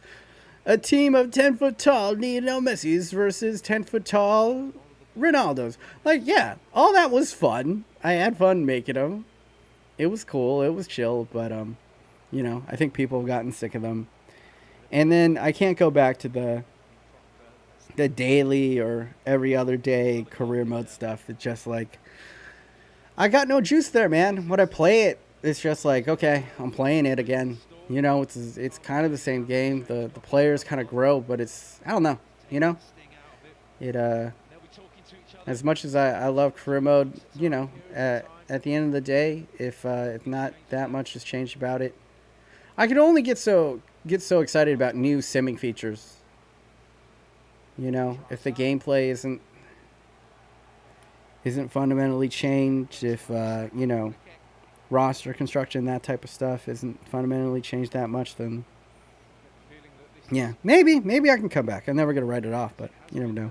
If you need to stream, hit me up. Mike and I know a few good sites. Streams for what? Is Pogba staying at United or going to the likes of Madrid or Juve? My sense is that he's probably going to stay. There were some smatterings like during the middle of the season, but that, I mean, like, that's been there since he's moved back. And honestly, the chatter about him moving is way less this season than it was last season. Like, I do believe that the resurgence of the club, especially under Bruno Fernandes, has encouraged Paul Pogba. You know, it's more appetizing for him to stay. If he were to leave, would it be heartbreaking? No. In fact, I think it would be the best thing for him to leave, because I don't think he's really suited the best for this type of side. You know, like, I think he could go to Bayern and be fantastic. Like, and I wish him the best. I'd love Pogba as a player. You know, I think he could go to PSG and be good. But if you're asking what is my opinion, like what's the temperature of the water on if he's gonna go, lukewarm at best if he's gonna leave. Thanks, Brad. You know, Cavani has always had quality at PSG and leads Champions League. English are impressed because I feel like they don't really follow players who aren't superstars who don't play in England. I'm pretty sure, but you know, let's not make this about English fans. Like, I'm pretty sure La Liga fans don't follow the Premier League as stringently. You know, Bayern fans don't follow Ligue 1. Eredivisie fans don't follow MLS. You know what I'm saying? Like, whatever your home team plays for, that obviously is going to be the league that you follow the most. And we can't really fault people. There's so many fucking leagues. There's so much football being played every single Saturday and Sunday, practically every day of the week, that who really has the time to watch full 90-minute matches of, like, everything that's going on? Even if you watch the highlights, I did my best this season to watch as much football highlights as possible, and I don't really know, because the highlights are just when people are doing good. That's like only 35% of the game. The rest of the time is just people fucking up. You know, that's how we get kind of skewed visions of certain players. Like, if you don't watch Marcus Rashford play all the time and you just, like, see the highlight, he looks like Ronaldo reincarnate if you just watch the highlights. But if you watch him play, you're like, ooh, he's not that consistent sometimes. You know, some games he's, you know, fucking gangbusters. He's on it. He's sharp as attack. In other games, it's just like he can't finish his dinner. You know? So, it's tough. And, you know, form, it seems so strange. Like, there's something about, like, footy that, like, form seems more, I don't know, real? Is that the word? Yeah, Rashford just doesn't have it this match. But I don't know who you bring in here. Do you trust Amad Diallo? You know? Greenwood's been relatively silent as well, but he's probably been better than Rashford. Oh, that's lovely by Wan-Bissaka. McTominay inside. Lovely from him. Oh. That was some great play from Manchester United. Really delicate, intricate stuff. Weaving their way in between the defensemen. Very clever, like, 1-2 touches. Clever passes. Like, this pass from Aaron Wan-Bissaka was just a peach. All right, we got another corner. Approaching the 80th minute. This second half has kind of flown by since the second goal. All right. Mason Greenwood. Decent ball in. Pogba. Naz it down. Hounded. Oh, Pogba, can he get in? Ah. Headband guy gets across it, but Pogba gets it back. And then it's taken away again. Luke Shaw onto it. Out wide. Luke Shaw to send the ball in. No one there. Ball was sent to the center of the goal, and Cavani ran near post. But Villarreal under fire. Who's your favorite to win the Olympics? I don't know. I have no idea about. I'll be honest. I'm a little bit behind. I haven't been up to date on like what the Euros teams look like. I have no idea what the Olympics team look like. I just know I'm depressed that the United States failed to qualify it for it again. So maybe it's very rich of me, very premature of me to be like, we're gonna win in 2026. Like God, we can't even qualify yet. So we aren't even qualified for the World Cup yet. So who knows, bruh? Marcus Rashford, his patented move. His patented cut inside and then drag the shot. Here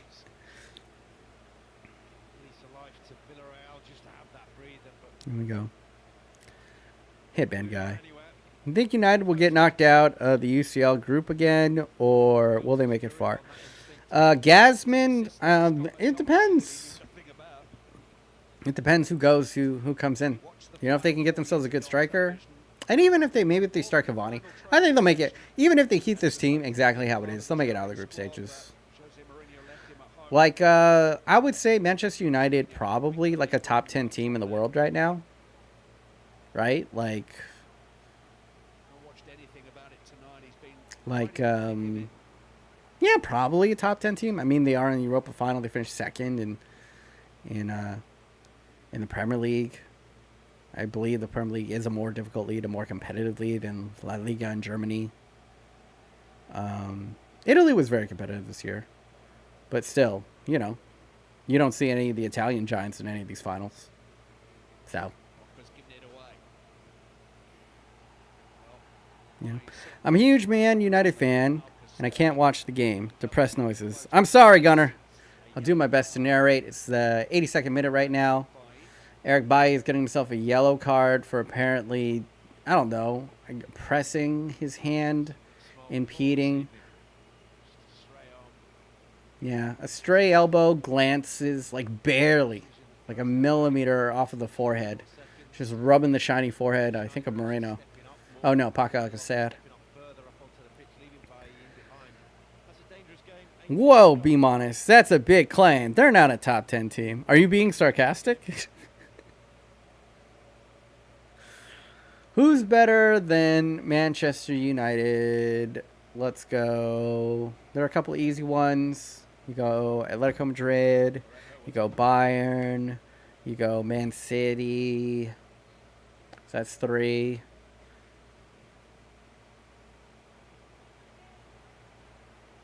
And then who else? Okay, I give you maybe Barca, Real Madrid. Okay, Barca, Real Madrid, that's 5. Who else? PSG. But you got to remember, they beat PSG. All right? It's not like they can't compete. You know what I'm saying? Luke Shaw puts it in. Oh. They kind of ran. Cavani and Mason Greenwood ran into each other. Neither one could get a clean shot off. Excellent cutback cross in. But I believe either Luke Shaw? Luke Shaw seems to be a little bit shaken up, though. Uh-oh. Issue. Let's see what happens here. Luke Shaw. Ooh. Yeah, that should be a yellow. Scraped across the back of his ankles. Late tackle. Oh, yep, and we are going to get a yellow card for Headband Guy. Headband Guy Late challenge raked his the back of his boot across the Achilles and calf of Luke Shaw there. Are they going to give a foul here where Luke Shaw is? Oh, they are. Okay. Set piece, dangerous position. Pretty much on the left side of the box, about 6 yards outside of the left side. Luke Shaw and Bruno Fernandes huddled together right now, probably talking about where they're going to have a share glass of wine after the match. Headband guy is marking Victor Lindelof, so this should be a fair match. Neither one of them can really probably see the ball in the air. Edison Cavani also resting at the back post. Who scored? Edison Cavani off of a set piece, and then I forgot who scored for Villarreal. Both of them off of set pieces. Bruno Fernandes, captain's armband, stepping up here. You got to think he's probably going to swing this one in. Mason Greenwood's, you know, kind of weirdly at the edge of the box. Pogba and McTominay also all at the back post here. Referee blows. Bruno pops up to the back post. McTominay. And it comes to nothing. Marcus Rashford scuffs it out for a goal kick. 85th minute, ladies and gentlemen. A lot of build-up for nothing there. And, yeah, you know, a lot of you guys are young men. You guys are familiar with blue balls. This is what it feels like. You know what I'm saying? One in the chat if you're a virgin. One in the chat if you are a Virginio. A Jose Virginio. Let me know. Shout it out loud. I heard male virginity is on the rise, apparently. And I'd like to say, you know, I'm proud. I'm proud that all of you young men are staying strong and pure of, you know, of the devil's ambrosia. You know what I'm saying? Yes, it's warm and slimy and it feels like the gods have opened up their legs to you down there. But you should be strong. And don't let the devil tempt you. Don't let the devil tempt you. It's not right. Oh, off on Luke Shaw. 1-1-1-1-1. Yes, let's go. All the virgins in the chat. Shut up, Death. You're not a virgin. Shut up. Shut up. You stuck your dirty, pale, veiny pee-pee into your girl. Get out of here. Get the fuck out of here. Look at all the ones. Look at all the Jose Virginios. Let's go. The devil's lettuce. No, that's something different. I guess this would be the devil's taco. You know. The devil's fig. The devil's roast beef. The devil's beef. I say. 2-2. The Virgin Chads. What was the question? You know. How do you know it's veiny? All dicks are veiny. The only time dicks aren't veiny is in hentai and they ran out of budget to draw the veins on the dick. That's the only time dicks aren't veiny. You can close your eyes and guess certain dicks characteristics. Let me guess. It has a head. Let me guess. It's wrinkly in spots. Let me guess. It's veiny. Yeah, it's a dick. How do you think the blood gets there? Stupid. The Ajax career mode was one of the best I ever watched. Jimmy, that was the most fun. Let me know. Tell the Ajax fans, tell all the Eredivisie ones. The most fun career mode I ever did was the daily Ajax career mode. It was so much fun. It was great. I learned a lot about football in general, about football culture, about the history of Ajax and total football. It was, it was just a fun experience, and I was just excited to share. And just ridiculous stuff happened in that career mode. Was it a 65-yard Rabona goal? It was ridiculous. Let me guess. It's small. That's not true. Some dudes have it's small when it's small when it's flaccid, but some dudes got the fucking it's a hog when it's oh, poggers. Oh, fuck. Why does Pogba... For someone so tall, he's so shitty at heading. Honestly. He's so shitty at heading. Luke Shaw's been fantastic with his delivery in this match, though.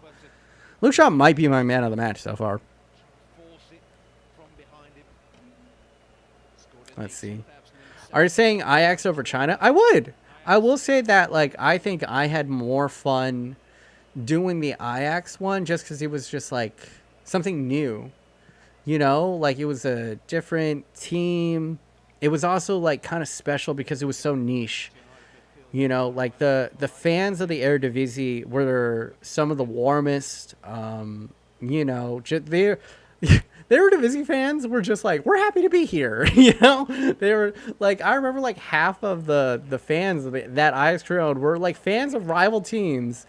You know, like they were fans of like PSV and what was it, Otto Den Haag. There was like a bunch of like other fans, and they were like they were so magnanimous. They were so kind to a dumb fat American like me. You know, they were happy to help me out when I was butchering and mispronouncing like all the names. They were never assholes about it. They were like, oh no, this is actually how you pronounce it, BMO. Like, it was so wholesome and awesome and warm. And then like you go and you make the China stuff, and yeah, it's just like, oh yeah, so funny, ching chong long. You know, you go into the comments and it's just like bang wang, bang wang, bang wang, wang gang, wang gang, wang gang. You know, and that's, you know, it's hype. It's fun to see that your creative flourishes elicit such a reaction. But it's different when you're just purely creating something kind of from scratch, and then when you're doing Ajax and you're learning. You know, it's a different energy. When you're learning, when you're feeling a little bit more community, when you're learning a different culture and a different football culture and identity,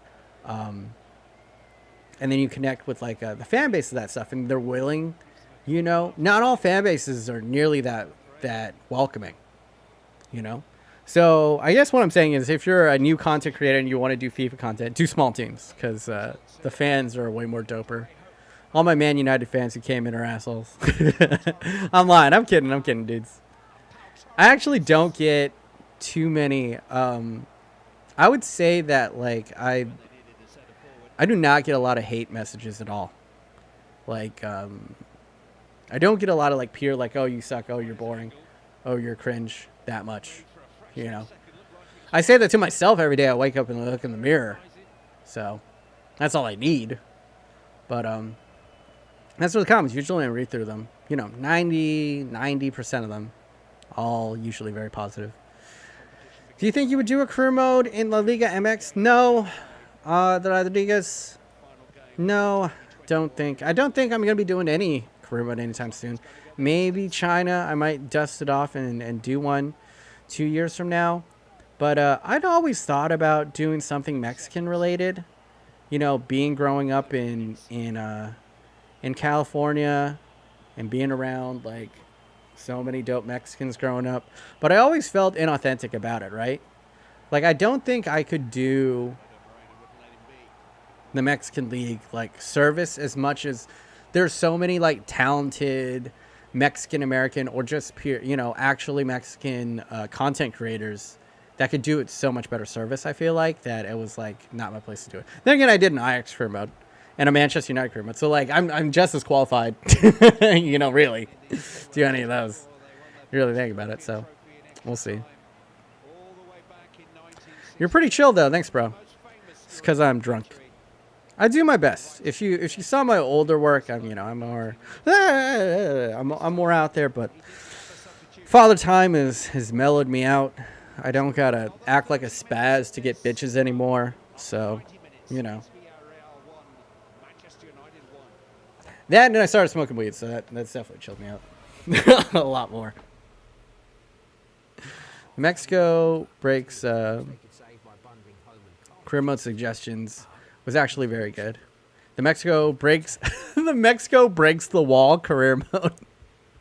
Yeah, that was pretty good. God, I could have done. See, like, I don't.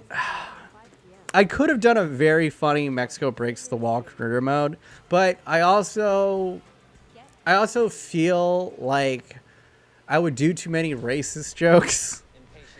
And like, I'm pretty sure most Mexicans would be like, all right, he actually knows something about our culture, so we'll let like a lot of this shit slide. Like, I do my best to not do hacky Mexican jokes, you know, but I feel like at the end of the day, it might, yeah, that was my biggest fear. That would just turn hacky, I would just be parodying like Narcos Mexico, the career mode edition, which now I say it out loud, sounds awesome. I'll be honest, if any of my Mexican brothers or sisters, you know, wanna go do that, I'd fucking watch that. I watch the shit out of that, but you know, edibles are the way to go, mate. I don't really like edibles. I like the ritual, I guess, of like smoking, because it's like, it's kind of like nice, you know, like you put on your anime, you got your Taco Bell in front of you, and then, you know, you got your weed that you go ahead, you like break down the weed, you put it into your bong, you roll it up. There's like almost like kind of like a ritualism like to it, and then you like smoke and then you eat. It's nice, you know, it's nice. With like the edible, my fat ass, I eat the brownie, and then I eat the Taco Bell, and then I'll be high, and then I'll probably eat the rest of the brownie.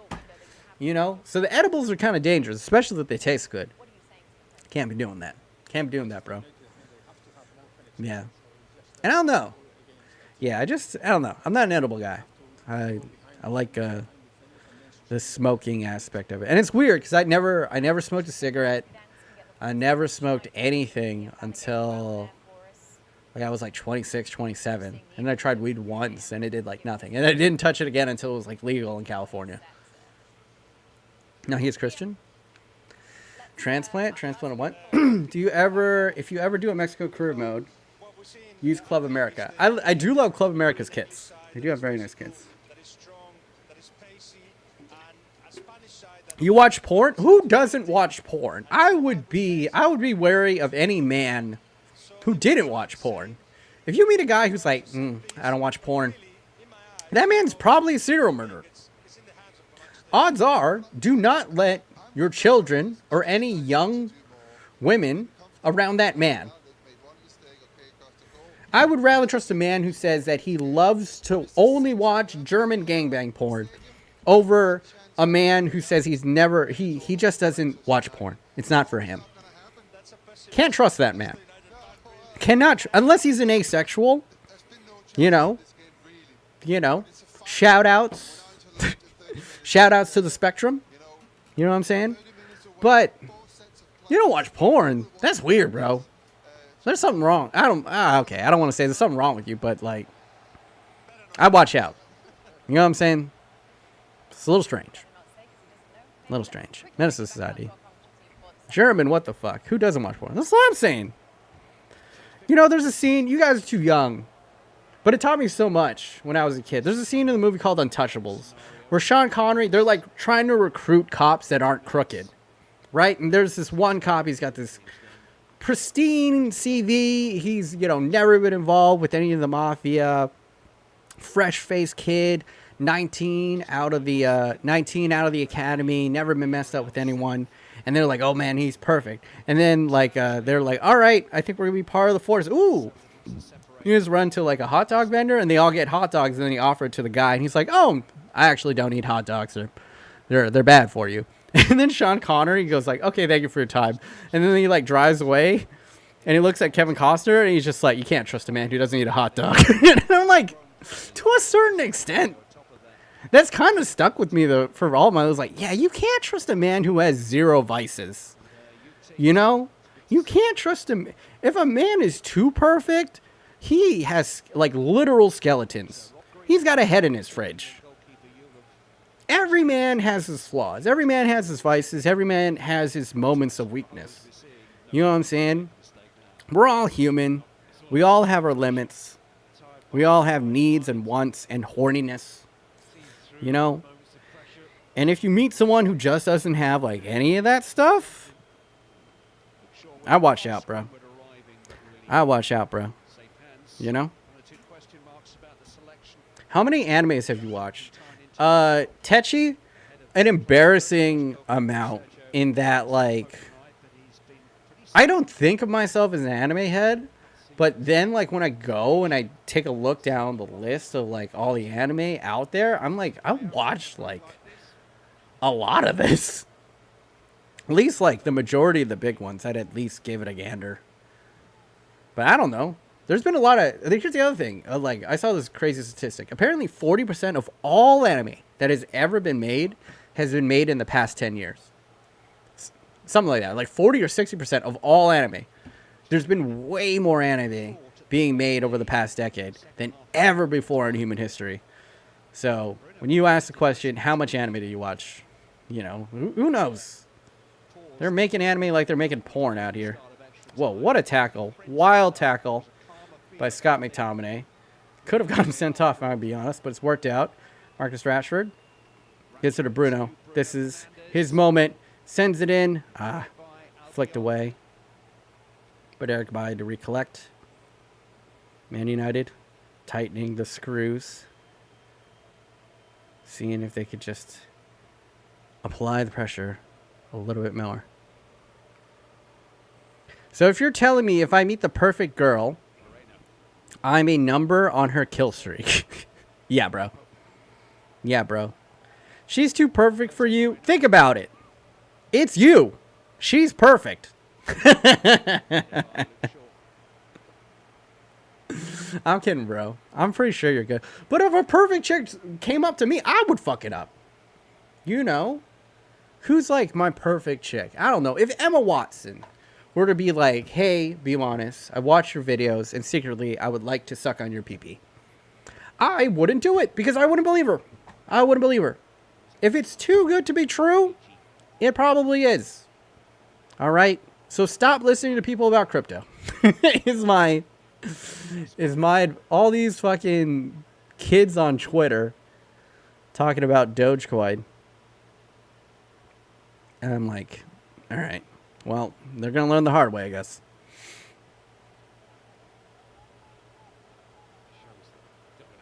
In your dreams. I've seen the Dropout anime. Yo, Dropout Dave France. A man of culture. A man of culture. Dropout S tier. Oh, man. If people know about the Dropout anime, ooh, that's a good one. That is a good one. Dave France, you and me can have a beer anytime. You know? You know? Emma Watson? How old are you? Is Emma Watson like a dated reference? I don't know, because I'm old, bro. I don't want to be saying any of these, like, Charlie D'Amelio. I don't even know who Charlie D'Amelio is. I just know the name. But I don't want to say some, like, TikTok, like, e-thought or some, like, Twitch thought. You know what I'm saying? I don't know any of these girls. Who's the hot bitch these days? Ariana Grande? Is she old news?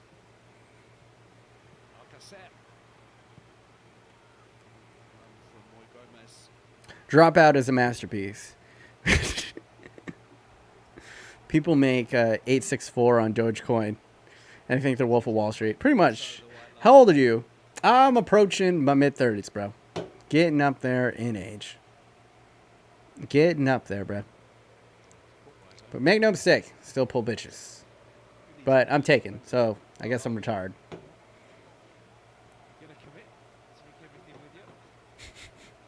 People be atheists and put faith in virtual monies. I mean, yeah. But to be fair, Death, what can you believe in these days? You know? After 2020, you can't even believe science, apparently. So, what do we got at this point? What the fuck do we even got? That's why sports is so great. You know? You can see it with your own eyes. It's tactile. It's as fair as life gets, honestly. And that's one of the arguments I'm going to make in, the video on why we love sports is that at least there are clear and defined rules. You know what I'm saying? But even then, we know that sports isn't completely fair either. And that's why it kind of mirrors life. You know? Like, sorry. The big teams kind of always win. At least most of the time. But every once in a while, you get a Leicester. You know? And in real life, I don't know if you get a Leicester all that often. Like, what would be like a real life Leicester? Not a sports story, but like a real life rags to riches story, I guess. Yeah, Bruno Fernandes just tried to fire a 70-yard pass right down the seam.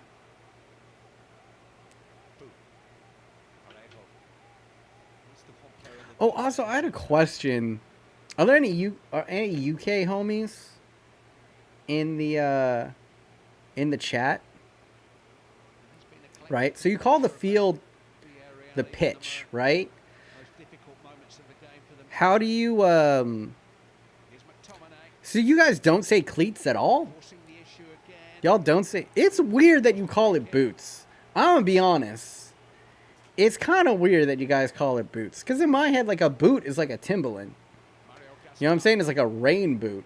It's like a very clunky, solid, chonky, like, shoe in my head. To call, like, the very light, you know, spaceship-esque, you know, new school boots of this age, like a boot is kind of weird to me.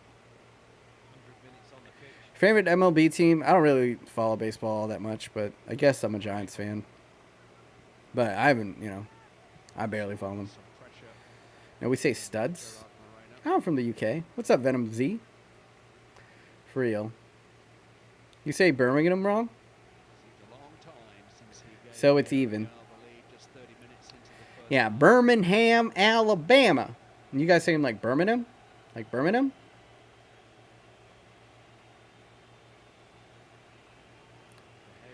Birmingham? I say boots in front of my team, and the kids look at me funny. Yeah, I get. You know, I've grown accustomed to kits. You know, like kits. When I first heard it, I was like, okay, that's just like a different word. It's like synonymous, essentially. But you know, because we don't really like. I guess kits in America is like. Like, you get a starter kit to make your own beer. You get a DIY kit. You know what I'm saying? Like, a kit is like a custom spoiler you apply to a Honda Civic. You know, that's the kits that I'm familiar with. Like a Gundam model kit. Those are the kits that I'm used to.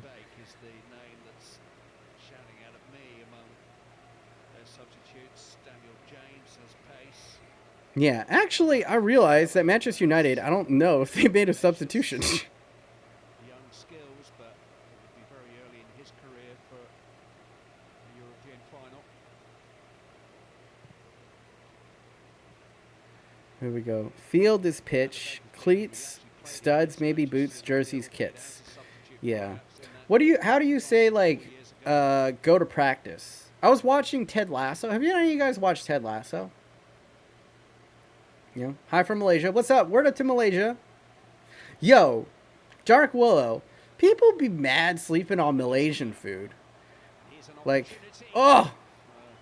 Excellent chance for Villarreal, but squandered. Sent into the 14th row. Pakak is sad. But back to my Malaysian brothers. Malaysian food? Sleeper Asian food, bro. Sleeper Asian food. People sleep on Malaysian food, and it might be some of the best out there. The most flavorful. Their fried rices are just like, oh, so good. You know what I'm saying? A lot of their dishes, a lot of their soup bases are like incredible. It's like almost like this mix of kind of like Cantonese, Thai, Vietnamese, and then all the influences that have kind of like passed through that area. Some like Muslim and Indian influences as well. Yeah, it's just like so diverse and just so flavorful. So if you guys haven't tried like Malaysian food before, definitely do yourself a favor. You know, get yourself some Malaysian food.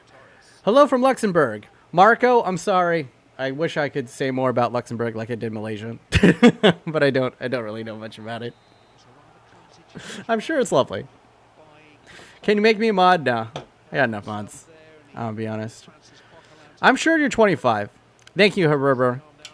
You know, what really matters about me looking 25 is that I can date 25-year-olds. So that's all. That's really the only benefit about it. I'm joking. I'm joking. Or am I? Or am I? Thoughts on Chick-fil-A? I don't know. They're delicious. I didn't eat it for the longest time, you know, because of the whole, like, they were donating to, like anti-gay conversion therapy and that kind of stuff, so I felt bad. But then, like, even my gay friends started eating it again. So it was just like, and then I found out, like, there's a lot of companies, a lot of companies that you have used before, probably if you're an American, that apparently have donated to very sketchy and questionable causes. So it was just like, well, what the fuck? You know, am I just not going to use just every major brand in America, practically? You know? And I own too many Nikes, so who am I to be like, yeah, I'm going to stand my ground here, but not a sweatshop labor on my own people. Tried some vodka. Nice, Comrade Stalin. There you go. Nah, mate, I'm single. I don't think I could date someone in their mid-20s. You're a smarter man than me. Listen, guys. A lot of you guys are young right now. A lot of you guys are virgins. And maybe... Oh, come on, get it, Rashford! Rashford, get it up! Oh, no. We had a very promising counterattack on, but Cavani's still onto it. Poor from him. Excellent defense from whoever number 4 is. Sorry, what was I thinking? Thoughts on Mexican food? Mexican food, goat, bro. I'm kind of sad. Like, the Mexican food in New York is not as good as in California. So it's kind of sad. But this neighborhood, I've found a couple of good Mexican spots, so I'm pretty happy. I love Mexican food.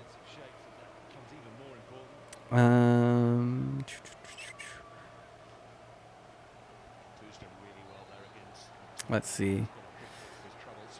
How old is current Mrs. Monis? A gentleman never tells, Carlton. A gentleman never tells. If I was single, I don't think I could date so. Yeah. A lot of you guys are young. And a lot of you guys are going to date. Don't get too worked up if, you know. I didn't have a real girlfriend until I was like 19, 20. And even then, it was a bullshit relationship. You're going to date a lot of young girls. And they're going to do a lot of questionable things. You know, you're going to do a lot of questionable things too. And my advice is don't take anything serious of anyone you date, guy or girl, until they're 24, 25. Just simply, your brain is not fully developed until you're about 23, 24, 25. It's just still moving around. It's still developing. It's not fully formed. You're not a fully formed adult. Your brain chemistry is off. You know, it's not properly sized. Your compassion levels, your empathy levels are all out of whack, you know. So, long story short, my man JC Shades is right. Don't date anyone under 23. You can date as you could have friends with benefits, but I wouldn't, you know, nothing serious. Don't think you're going to marry someone that's under 23 is what I'm saying. Don't commit the rest of your life to anyone who at least isn't 25. If they can't rent a car, do not marry them. You know, that's all I'm saying. My mistake was being too clingy to my ex. Yeah, not a rookie mistake. That, you know, most guys make that mistake. Most young people make that mistake early on, both guys and girls. You know, is the first person that shows you any type of like affection. It was like, oh, someone doesn't think I'm a troll. Like, when you get that for the first time, yeah, of course you're gonna abuse it. You're gonna hit that button as many times as you want, and you're gonna, you know, because that drug, that dopamine, that serotonin in you is like so new and fresh and exciting that you can't help it. It literally is a drug, you know. And like when you first taste it, it's like heroin. You just can't get enough. You just want more. But yeah, are you single? Nah, not single. Taken, bro.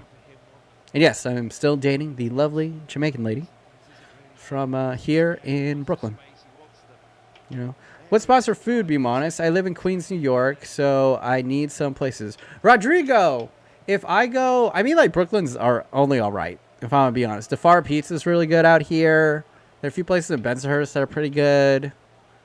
But yo, I've been trying to make it out of Queens. So Rodrigo, let me know. Let me know if you got like an Airbnb and stuff like going on. I've been trying to make it out. Gonna try to go to the Airbnb and hit up Queens sometime this summer with the lady friend. So yeah, from Honduras. Shout out to Honduras, bro. My last Mrs. Monis was Honduran. Caceres. Men have the mentality of being the prize. Don't take anything serious unless they show up for real. But yeah, 23. I'm 18. From Honduras, men have the mentality of you being the prize. Don't take anything serious unless they show it for real. Yeah, 23, 18. I mean, it's a little bit, you know, I'm not the biggest fan of the machismo energy, but if the shit works for you, the shit works for you. You know, I'm not going to tell people how to live their lives. You know what I'm saying? And to be fair, everybody should look at themselves as a prize, you know, to be won, male or female. That's what I say. But keeping it real, yeah, 23. 23 is like when you get at least a nearly fully formed human being. You know what I'm saying? Before that, you're just playing with putty.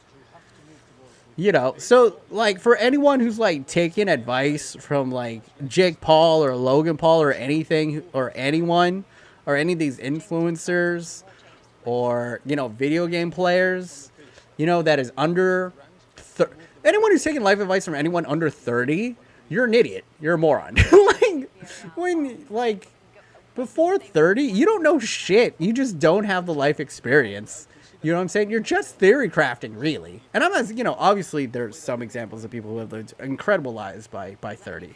But most people on average, especially if you're a streamer or if you're, you know, like a video game personality or an Instagram personality, you really haven't lived real life. You know what I'm saying? Like, the life that you live does not apply to normal human beings, most likely. So the advice that these people are going to give is not going to apply to you, is more what I'm trying to say. Road to Shaw, you said it, not me. You know what I'm saying? You said it, not me. But yeah, I don't know. Like, I love the Sidemen, but I don't know how much of life advice I would take from any of them. You know? Maybe KSI. KSI seems to have his head on straight, and he's accomplished so much. So, yeah, I think KSI is very aspirational.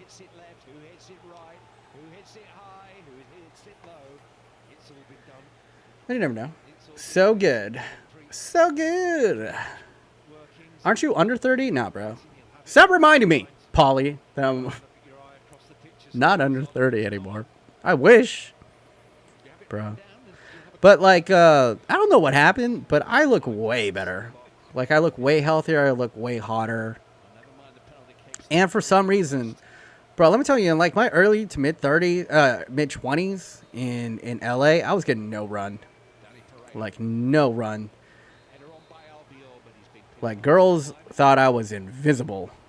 Like, that tweet that I sent out, that was, like, dead ass. And in LA, I felt like a troll. Like a fucking garden gnome troll. Like, that was the only people that I could date, because I didn't need to go under a highway overpass. You know what I'm saying? That was a little bit mean. I don't want to say highway overpass. Let's not be insensitive to our homeless epidemic that we're going on right now. I apologize. There you go. F1 prediction? I don't know. Oh! What a ball, but Cavani. A little bit too old. I hope, I hope Verstappen wins. Just to mix things up. Just to make things interesting. I hope it's a close race between Red Bull and Mercedes all year. And I hope Verstappen wins it at the last race. That would be fun. Or Hamilton wins it at the last race, you know? I just want both of them to... I just want both of them to have a... Yeah, this is going to go to Pens, isn't it? Ugh. Ugh, yuck. What's your favorite restaurant in New York? Says Dave France. My favorite restaurant that I've tried in New York so far is a bougie... It's actually not that bougie, but it's kind of bougie. It's like mid-tier bougie. You know what I'm saying? It's like mid-tier bougie. It's like the Tottenham of bougie. You know what I'm saying? It's like that Everton bougie. But it's a sushi restaurant called Katsue. They do an omakase menu. It's very expensive. I've only been there like once. You know what I'm saying? It was a special event for Mrs. Monis for a graduation. When I first moved out here, and it was phenomenal. If you guys don't know, like omakase is just like the chef's choice of like an assorted number of pieces of sushi, just like single pieces, and you might be like, oh, just a single piece, and let's be honest, like the price was like ungodly. Well, not unfathomable, but it was a lot for the amount of food that you get, but the quality of food was superb. Like, every single bite was just a morsel from the gods. Mouth-watering, inventive, creative, just like flavors and textures. A lot of great attention to detail. Like, even the seaweed was masterful. You know? So, yeah. I'd go with that. And then my number 2, probably... But if I'm being honest, the place that I've eaten the most at is Joe's Pizza. Every time I pass a Joe's Pizza and I see this is the place that was filmed in the Spider-Man movie, I always go in and get a slice of cheese. And I'm lactose intolerant. Marcus Rashford down. Interesting who they bring in here. Now this is big because Marcus Rashford is actually an excellent penalty taker. So losing him is theoretically a tough thing. And this... Oh, yeah, his hamstring went. His hamstring just went. He's about to miss the Euros. Fuck! Fuck me. He's done. He's done, I'm sorry. That fucking sucks. Maybe he comes... When is Euros? When is Euros?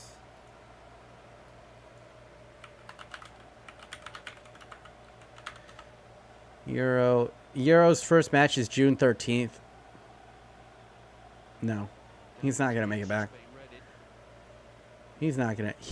He could maybe make it back after, if they make it through the group stage. If England make it through the group stages, and they have the firepower to make it through. Croatia's pretty good.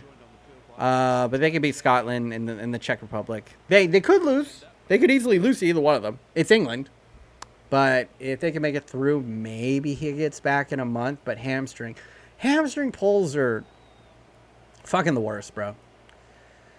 But you could see that he just grabs for it right away, and that's why he wasn't able to make it around.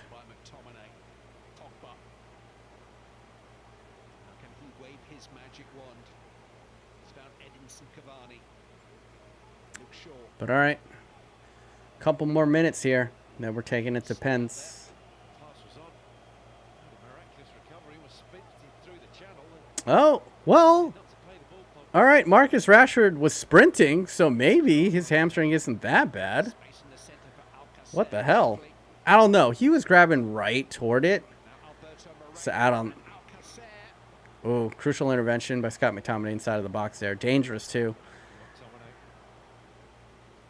Misplaced movement could have resulted in a pen. Game on a razor's edge right now, but it does feel like both teams are just kind of playing footsie. You know? Just kind of waiting it out. I root for England in the Euros, yes. I always root for England. I always root for England every single tournament. You know, that was like the first real team that I rooted for. Like, the story of my genesis and my love of the game of footy started with me, like, rooting for England because David Beckham, as a kid, David Beckham was, like, the only player that I knew. So I was like, and then I was stuck in Hong Kong for, like, a month, and the only thing that was going on TV was, like, the Euros tournament. I think it was, like, 2004 Euros, 2006, one of them. And then I was like, all right, who do I know? Okay. Beckham, I'll root for them.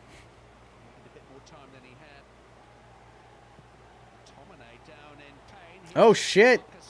Of course, Lindelof. Hit by Gerard Moreno, big appeals for handball.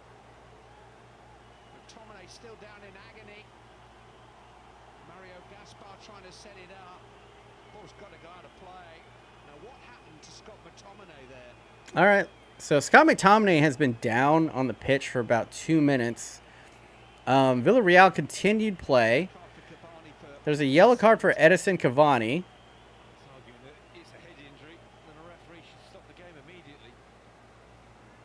And then Lindelof kind of like booted it right into the back of a Villarreal player. It's very strange. I have no idea. We have yet to figure out what's happened to Scott McTominay, who's still on the pitch here, writhing in pain. It seems to be some type of head injury. Both players kind of arguing with the ref. It might be an eye thing. I don't know. It looks like he's kind of like he's keeping his eyes closed. Ooh, yeah. This is kind of a late. Oh, but there is a handball against Fred, but that happens after this hit. Kind of a dirty hit on Scott McTominay, but it could be a possible penalty. It gets hit into the ground and then goes into the hand of Fred. It was raised in an unnatural position.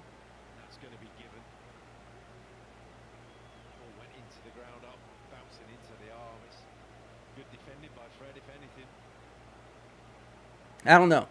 The announcers are saying that because the ball went into the ground and then hit the arm, that it should be a handball. That it shouldn't be a handball because there's no way you could have predicted it. All right, we're gonna see the replay here. Nodded down.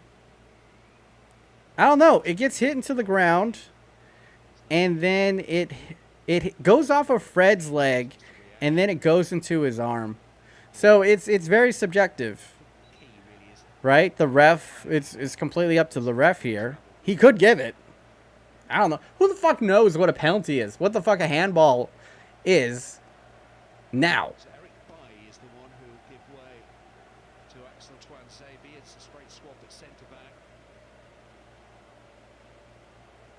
You know, if this is a pen, it would be a huge controversy, as you guys say across the pond. But, I don't know. I hope not, right? It'd be very cheap if you just give it to them. It's 150 minute right now.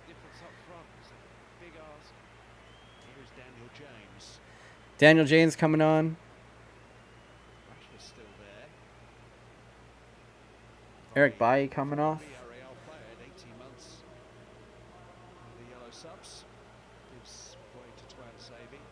Not pen. Not pen. It's not? All right, cool. You never know, man. You never know.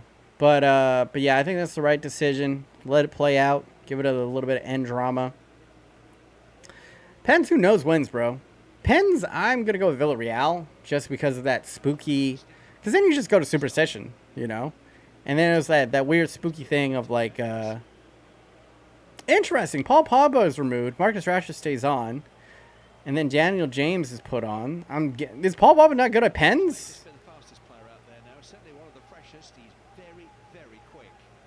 I guess Pogba really hasn't super asserted himself in this match. But, you know.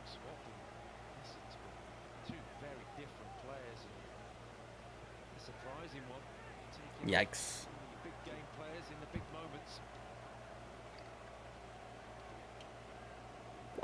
Hey, what's up, Joe Thom? How's it going, bro? Yo, look at Joe Thom coming through with the highest caliber little emoji next to his name. The golden blacked out bottle. And that takes me back though. Joe Thom, you're a real one, bro. You one of the realest ever. You always support me. You've actually bailed me out in some really like tough financial times, man. I can say enough. It's great to see you again. They should just stick to the rules to making it anytime a ball hits the elbow or below. In my opinion, Joe Thom, I think they should go the other way. I think with VAR and instant replay being a thing, they have to change the rules to give a little bit more leeway. You know what I'm saying? Or you have to limit VAR to like a challenge system like they have in the NFL or in the NBA, so that it's just not constantly with these like 3D imaging systems every single time. I think that people kind of dislike. But that's just my opinion. Like, I do realize as an American, my opinions on VAR is very different.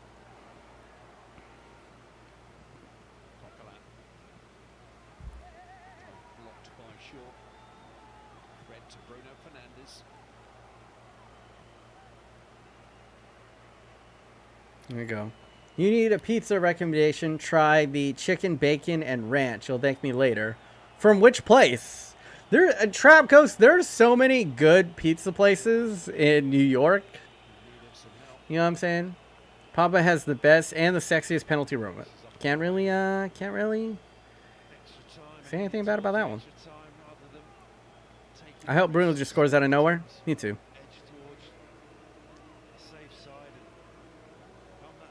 Nah, Shaw's down. I think he's fine. I don't know why he's down, to be fair. I think he might be milking it. I don't know what happened, to be honest. It looked pretty incidental. He was kind of shaken up a little bit earlier. Juan Mata is now going to be coming in. Seems to be some type of wrist or hand injury. Maybe he had his hand stepped on here. Let's see, he goes down.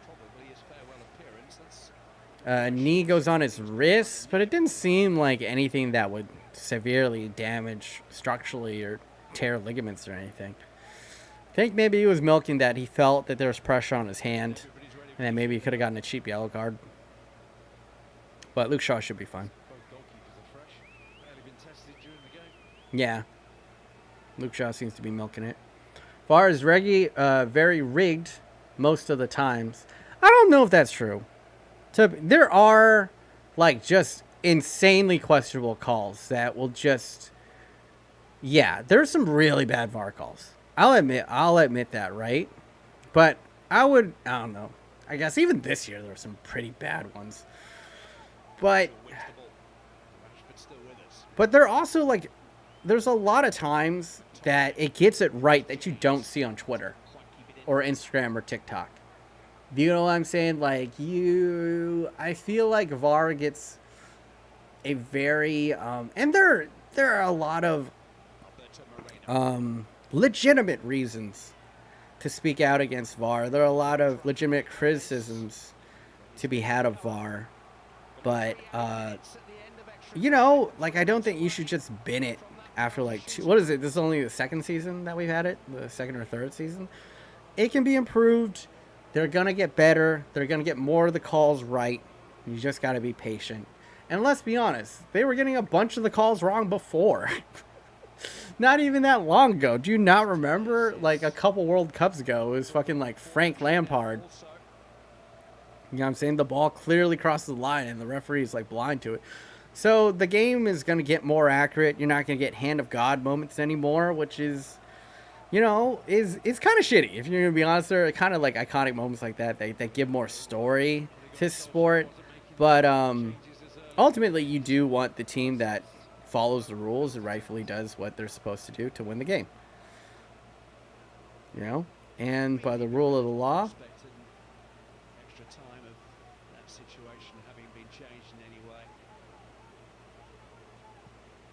all right, we're into injury time. 2 minutes left. Tuanzebe just sweeps it out. What's the score? It's right up here, bro.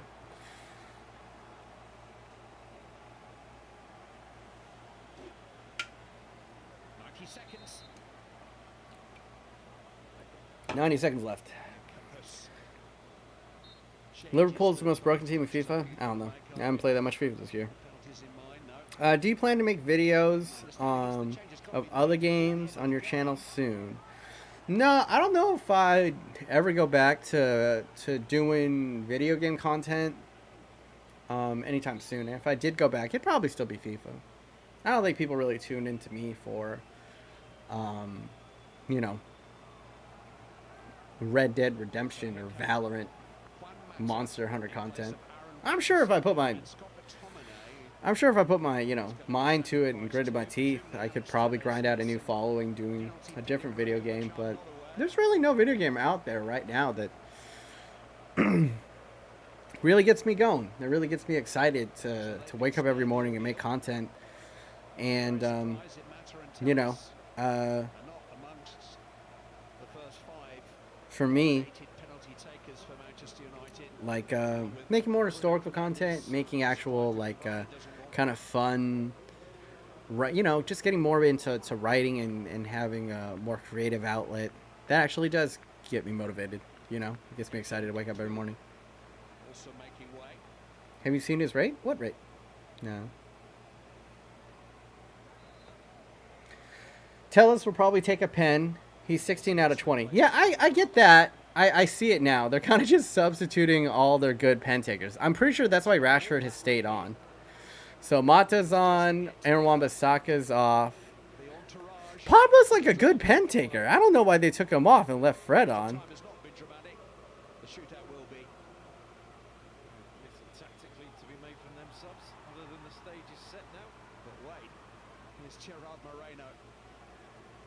Alright, don't do anything silly. He's not going anywhere. Alright, we're going to pens. I'd kind of like to see you play Earthbound, to be honest. Hey, maybe I'll pop on here and play... maybe that could be the outlet. Like, I don't know if I'd ever do gaming content traditionally.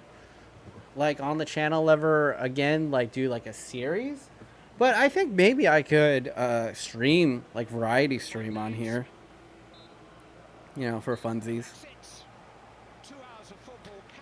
What about a tier list of all FIFA games? That'd be interesting. I mean, honestly, I've only played from FIFA 10 and on, so I'd have to tier list from there.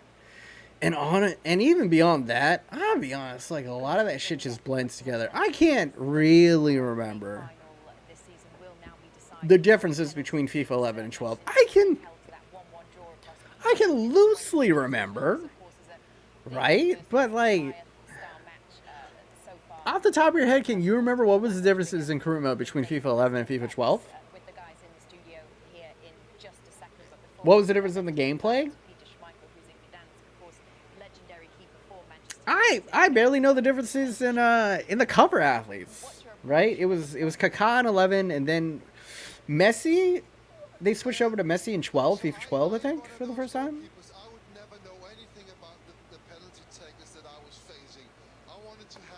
Sing Glory, Glory, Man United. Only if they win, bro. You can't sing that preemptively. That's bad luck. Can't be doing that. Damn, bro. You lost weight. Congrats, man. Ah, you can see it in my face? I'm still a little bit chubby, though. I'm doing all right. Doing all right. Yeah, we're going to pens. Different kits, different players. You know. If United lose, I'll show updated face pick. You know, I hope United win then.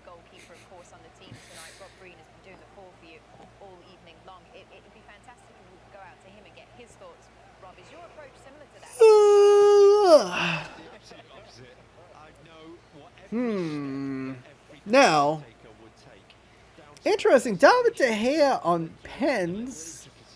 I can't remember. I guess he's kind of like, I don't know if he's fantastic at stopping pens. He's not bad either. Just kind of whatever.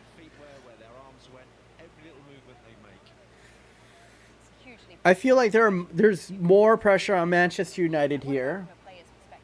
So that could play into a factor. I think Villarreal feel like they've done well to just get here. They're playing with house money. No one will be ashamed if they lose it from this point. So I think they're going to be looser out there. Then again, Manchester United on the other side, not really playing for too much. Yeah, they'd like to win this competition, of course. Every player would. But this is Europa. It's not the Champions League. You know what I'm saying? Every player wants to win a cup final. And it will be a certain amount of pressure to say are the favorites here. But I just don't think that this is the same level as like a Champions League final. It's like a big Premier League derby game. You know what I'm saying? I don't know.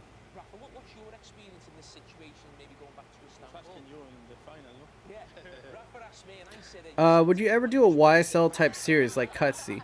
Josh, basically I did a YSL hybrid in my China career mode. So if you want to take a look at that, you can go ahead do that. Also doing a collab series with Cutsy coming up. So stick to the channel. Probably be some of the last FIFA content till FIFA 22. You know. 2008 UCL final incoming. We'll see. We will see. What if Man United best goalkeeper? What if Man U best? I'm guessing you're asking what if. Who is Man United's best goalkeeper in your opinion?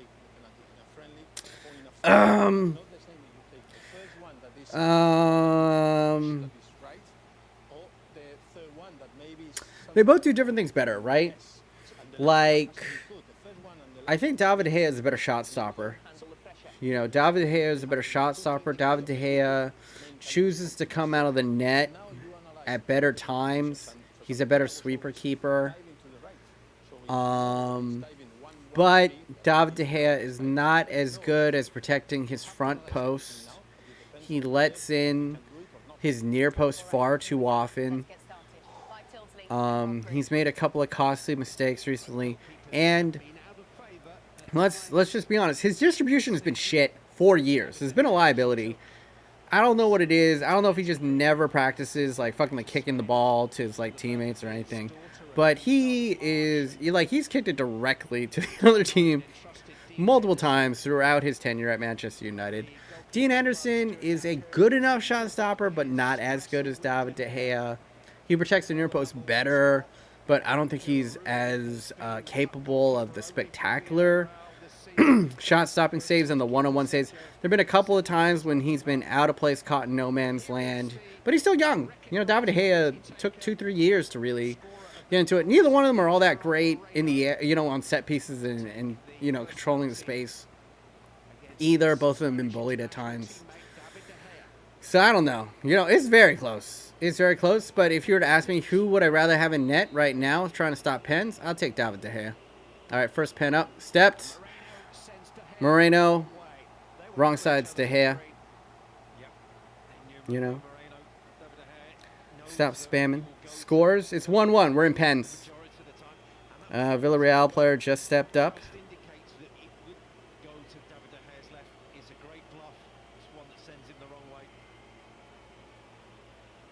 Yeah. Yes, Kavish, please don't spam. You know, thank you for your enthusiasm, but yeah, no one likes a spammer. Juan Mata to step up now. Steps up. Oh! Keeper dives the right way, but what an emphatic, perfectly placed penalty. Confident from the little Spaniard. And the goalkeeper can do nothing but shake his head and grin. Cool. Confident Ahmed Diallo. Quite hyped. Solskjaer clapping with approval. All right. One penalty down. One penalty apiece to each side. Danny Raba up against David De Gea. Steps up. Looks a little tense. Fires it. Not the most confident penalty, but does wrong side David De Gea once again. Guessing the wrong way.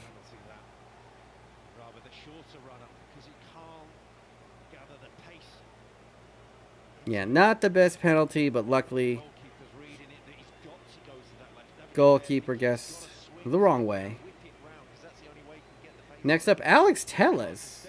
All right.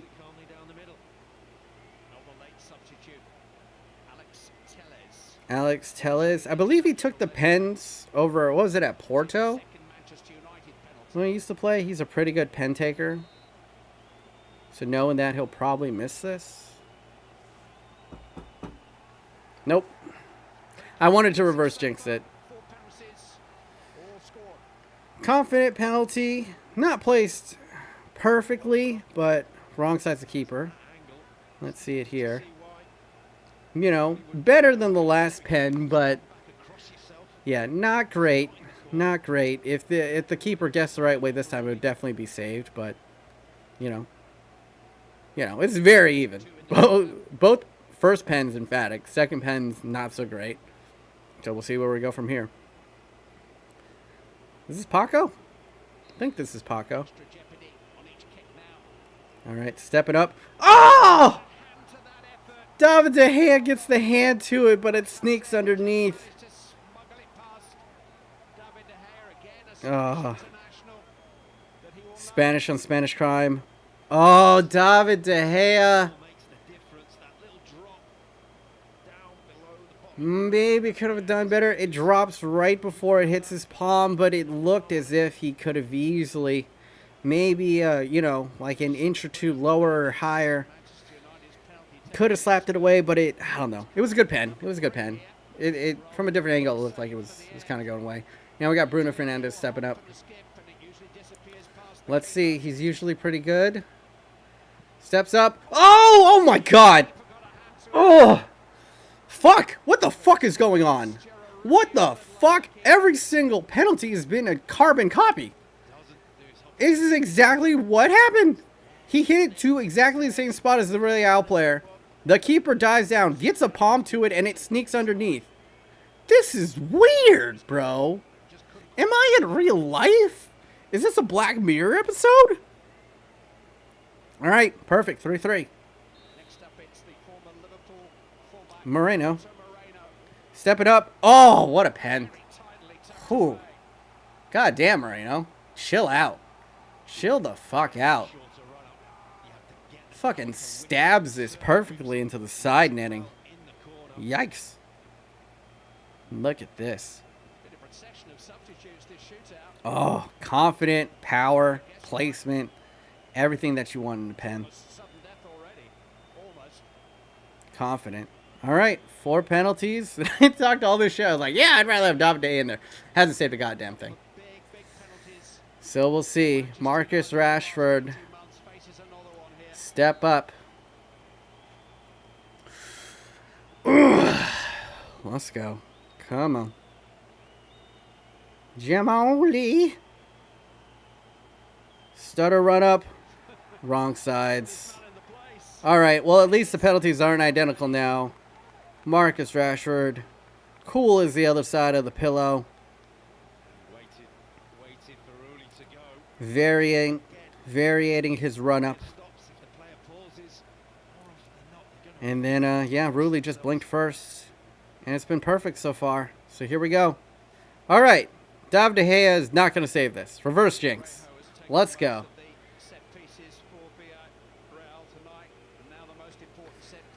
Danny Parejo. The elder statesman of Villarreal. He's the guy who does the set pieces, so you'd think he'd be good at pens. Looks up, steps up. Ooh, yep. Looks like he might have pulled something hitting this. But he gets it right.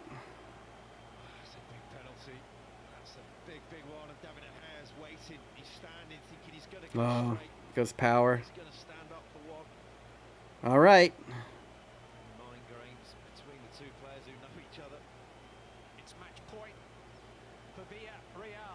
This is it. Edison Cavani. This is going to be the lasting image of Edison Cavani here. Steps up, fires. We continue. We go on. 5, 5 for each. Perfect. So, now we get into who wasn't confident enough to step up. Now we're going into nutsacks. All right, who's got the bigger nutsack and who wants to throw it on the table? And who's the cuck? Let's see. All right, let's go. Moy Gomez to step up. Looks right down the middle. David De Gea has guessed wrong pretty much every time. Well, no, he got a palm to one of them. Right down the middle.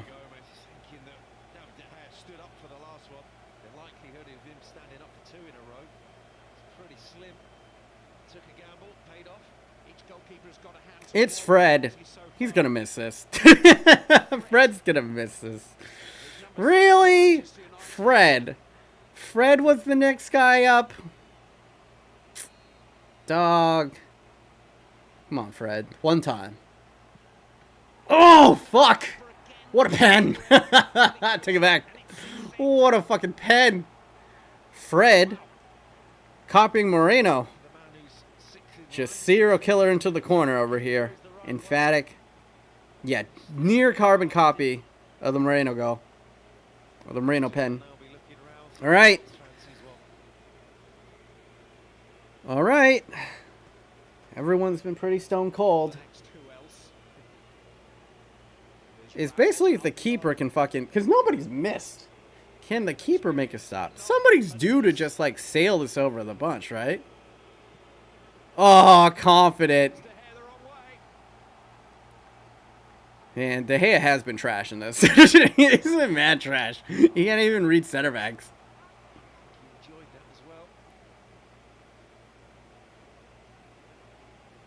All right, who's up next? Probably the weakest hit. If it goes in, it's a good penalty, isn't it? Daniel James. Daniel James. I'm not confident in any of these dudes. Quick run up. All right, it's in. It's in. All right. What the fuck? Jesus. We about to go to the keepers? What is this? From one experienced player to a relatively inexperienced player. God, who is left on Lindelof? Tuanzebe? Down to players that probably never taken them before, so you just don't know as a goalkeeper. Francis Coquelin. Yet another substitute is next up for Villarreal. All right, David, just stay in the middle. Just stay in the middle. Oh my God! The penalties keep on getting better. Ah. There's always a risk when you go high. God, what a pen. Coquelin. Who did Coquelin used to play for? Didn't he used to play for Arsenal? Right? He was like in the Premier League. I forget which team. I think it was Arsenal. Luke Shaw. Luke Shaw. He does do a lot of dead spot delivery, but just out of probability, he's probably going to miss. Both teams can't go 8 for 8, right? Steps up. Oh, it sneaks in. Oh, God. Ruley got it. And it somehow, like, dick trickled over his... I don't even know what happened here. Oh. He got there. He got there, and it just, I don't know, bounced or something over it. Lucky. Incredibly lucky. The goalkeepers are now becoming contenders. All right, we're up to number 9 now. God, this is almost as long as an experiments video shootout. Like, this is ridiculous.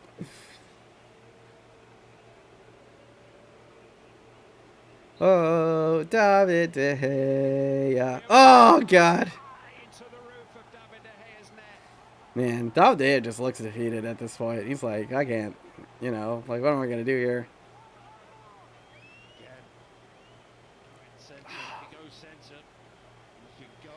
Yeah, that's what I'm saying. David, just stay in the middle. You're down to the center backs. Make them beat you. Go, make them go left or right. Just stay in the middle. Who the fuck do we have left? Is this Tuanzebe? Oh, God. I wouldn't even be mad if Tuanzebe misses, right? It's Tuanzebe. He got substituted. He's, like, been sitting cold here. And he makes it. And it's a fantastic penalty. What the fuck? What the flying toucan Sam is going on? Wow. I mean, not a fantastic penalty. I take it back, but it was good. It was good for a center back. Travis Ferguson's entertained. Ed Woodward is next. Ed Woodward was just shown. Ed Woodward was in the luxury box next to fucking Sir Alex Ferguson. Oh my God. Yeah, the Glazers aren't going to do anything. They're inviting... Ed Woodward's in the luxury box. Oh my... that is unbelievable. I don't even give a shit who wins this anymore.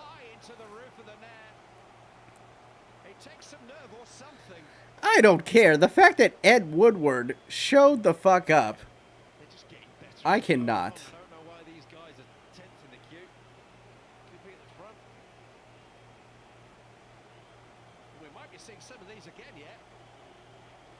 Jesus H. Oh, it's Lindelof. Come on, Lindelof. Miss it. Miss it, Lindelof. You know, it's in your DNA. It's in your DNA, Lindelof. Oh, fuck. That was a hell of a pen. That was a hell. Well, 10 pens in, 10 pens made. 20 pens apiece. Fantastic penalty from Lindelof, to be fair. Gets a fingertip, Rulli. But my God. All right, it's Rulli versus De Gea. The stuff of dreams. Rulli to step up. No delay. Oh, what a pen! What a pen! By Rulli. He belts it top right corner. I don't know if he meant it. But what a sensational pen. I think he just went pure pace here. Technique. Davide. Now here's the thing. Davide's placement, always awful. He never puts it where he wants to go. And I bet you he's never practiced this. Let's see. De Gea steps up. Oh, and it's saved. There it is. So, to the person who asked me, who would you rather have in net? The answer is Dean Henderson.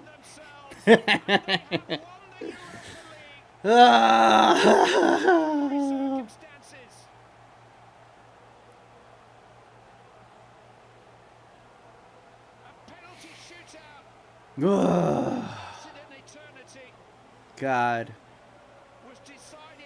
Couldn't we just, like, lose in regulation?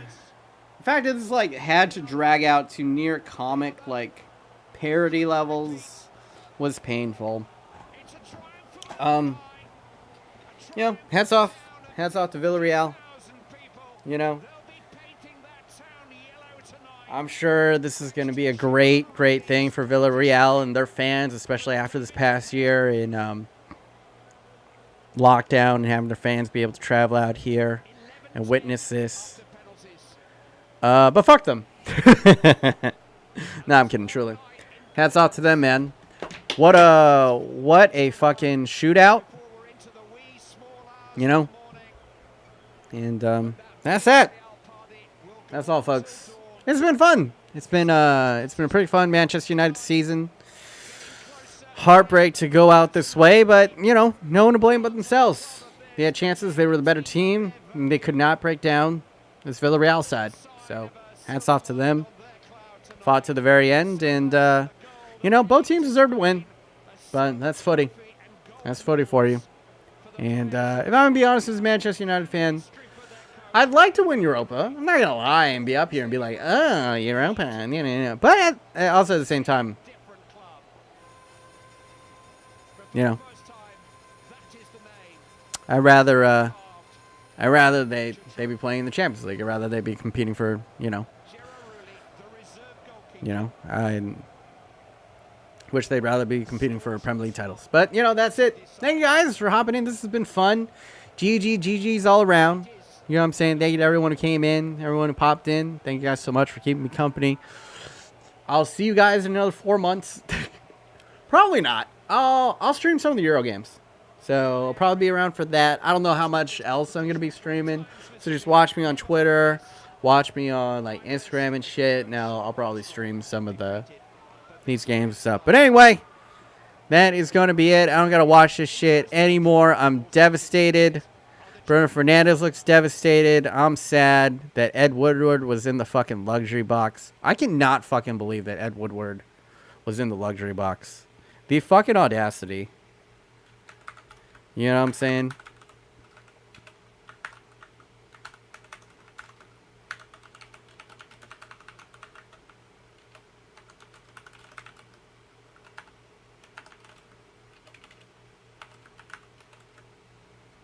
But yeah.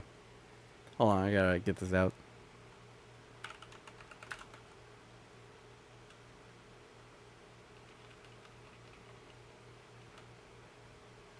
But yeah. All right. Yeah, good evening. Good evenings all around. Thank you for everyone who came in. Ryan, to Aiden. Aiden Thomas, how's it going, man? To Kavish, to the real ESJ, Death is Unavoidable. Arnav, Joshua Young, Polly, Master Lee, JC Shades, and let's see, Free Swag Duck, Lel, and Francisco Rodriguez.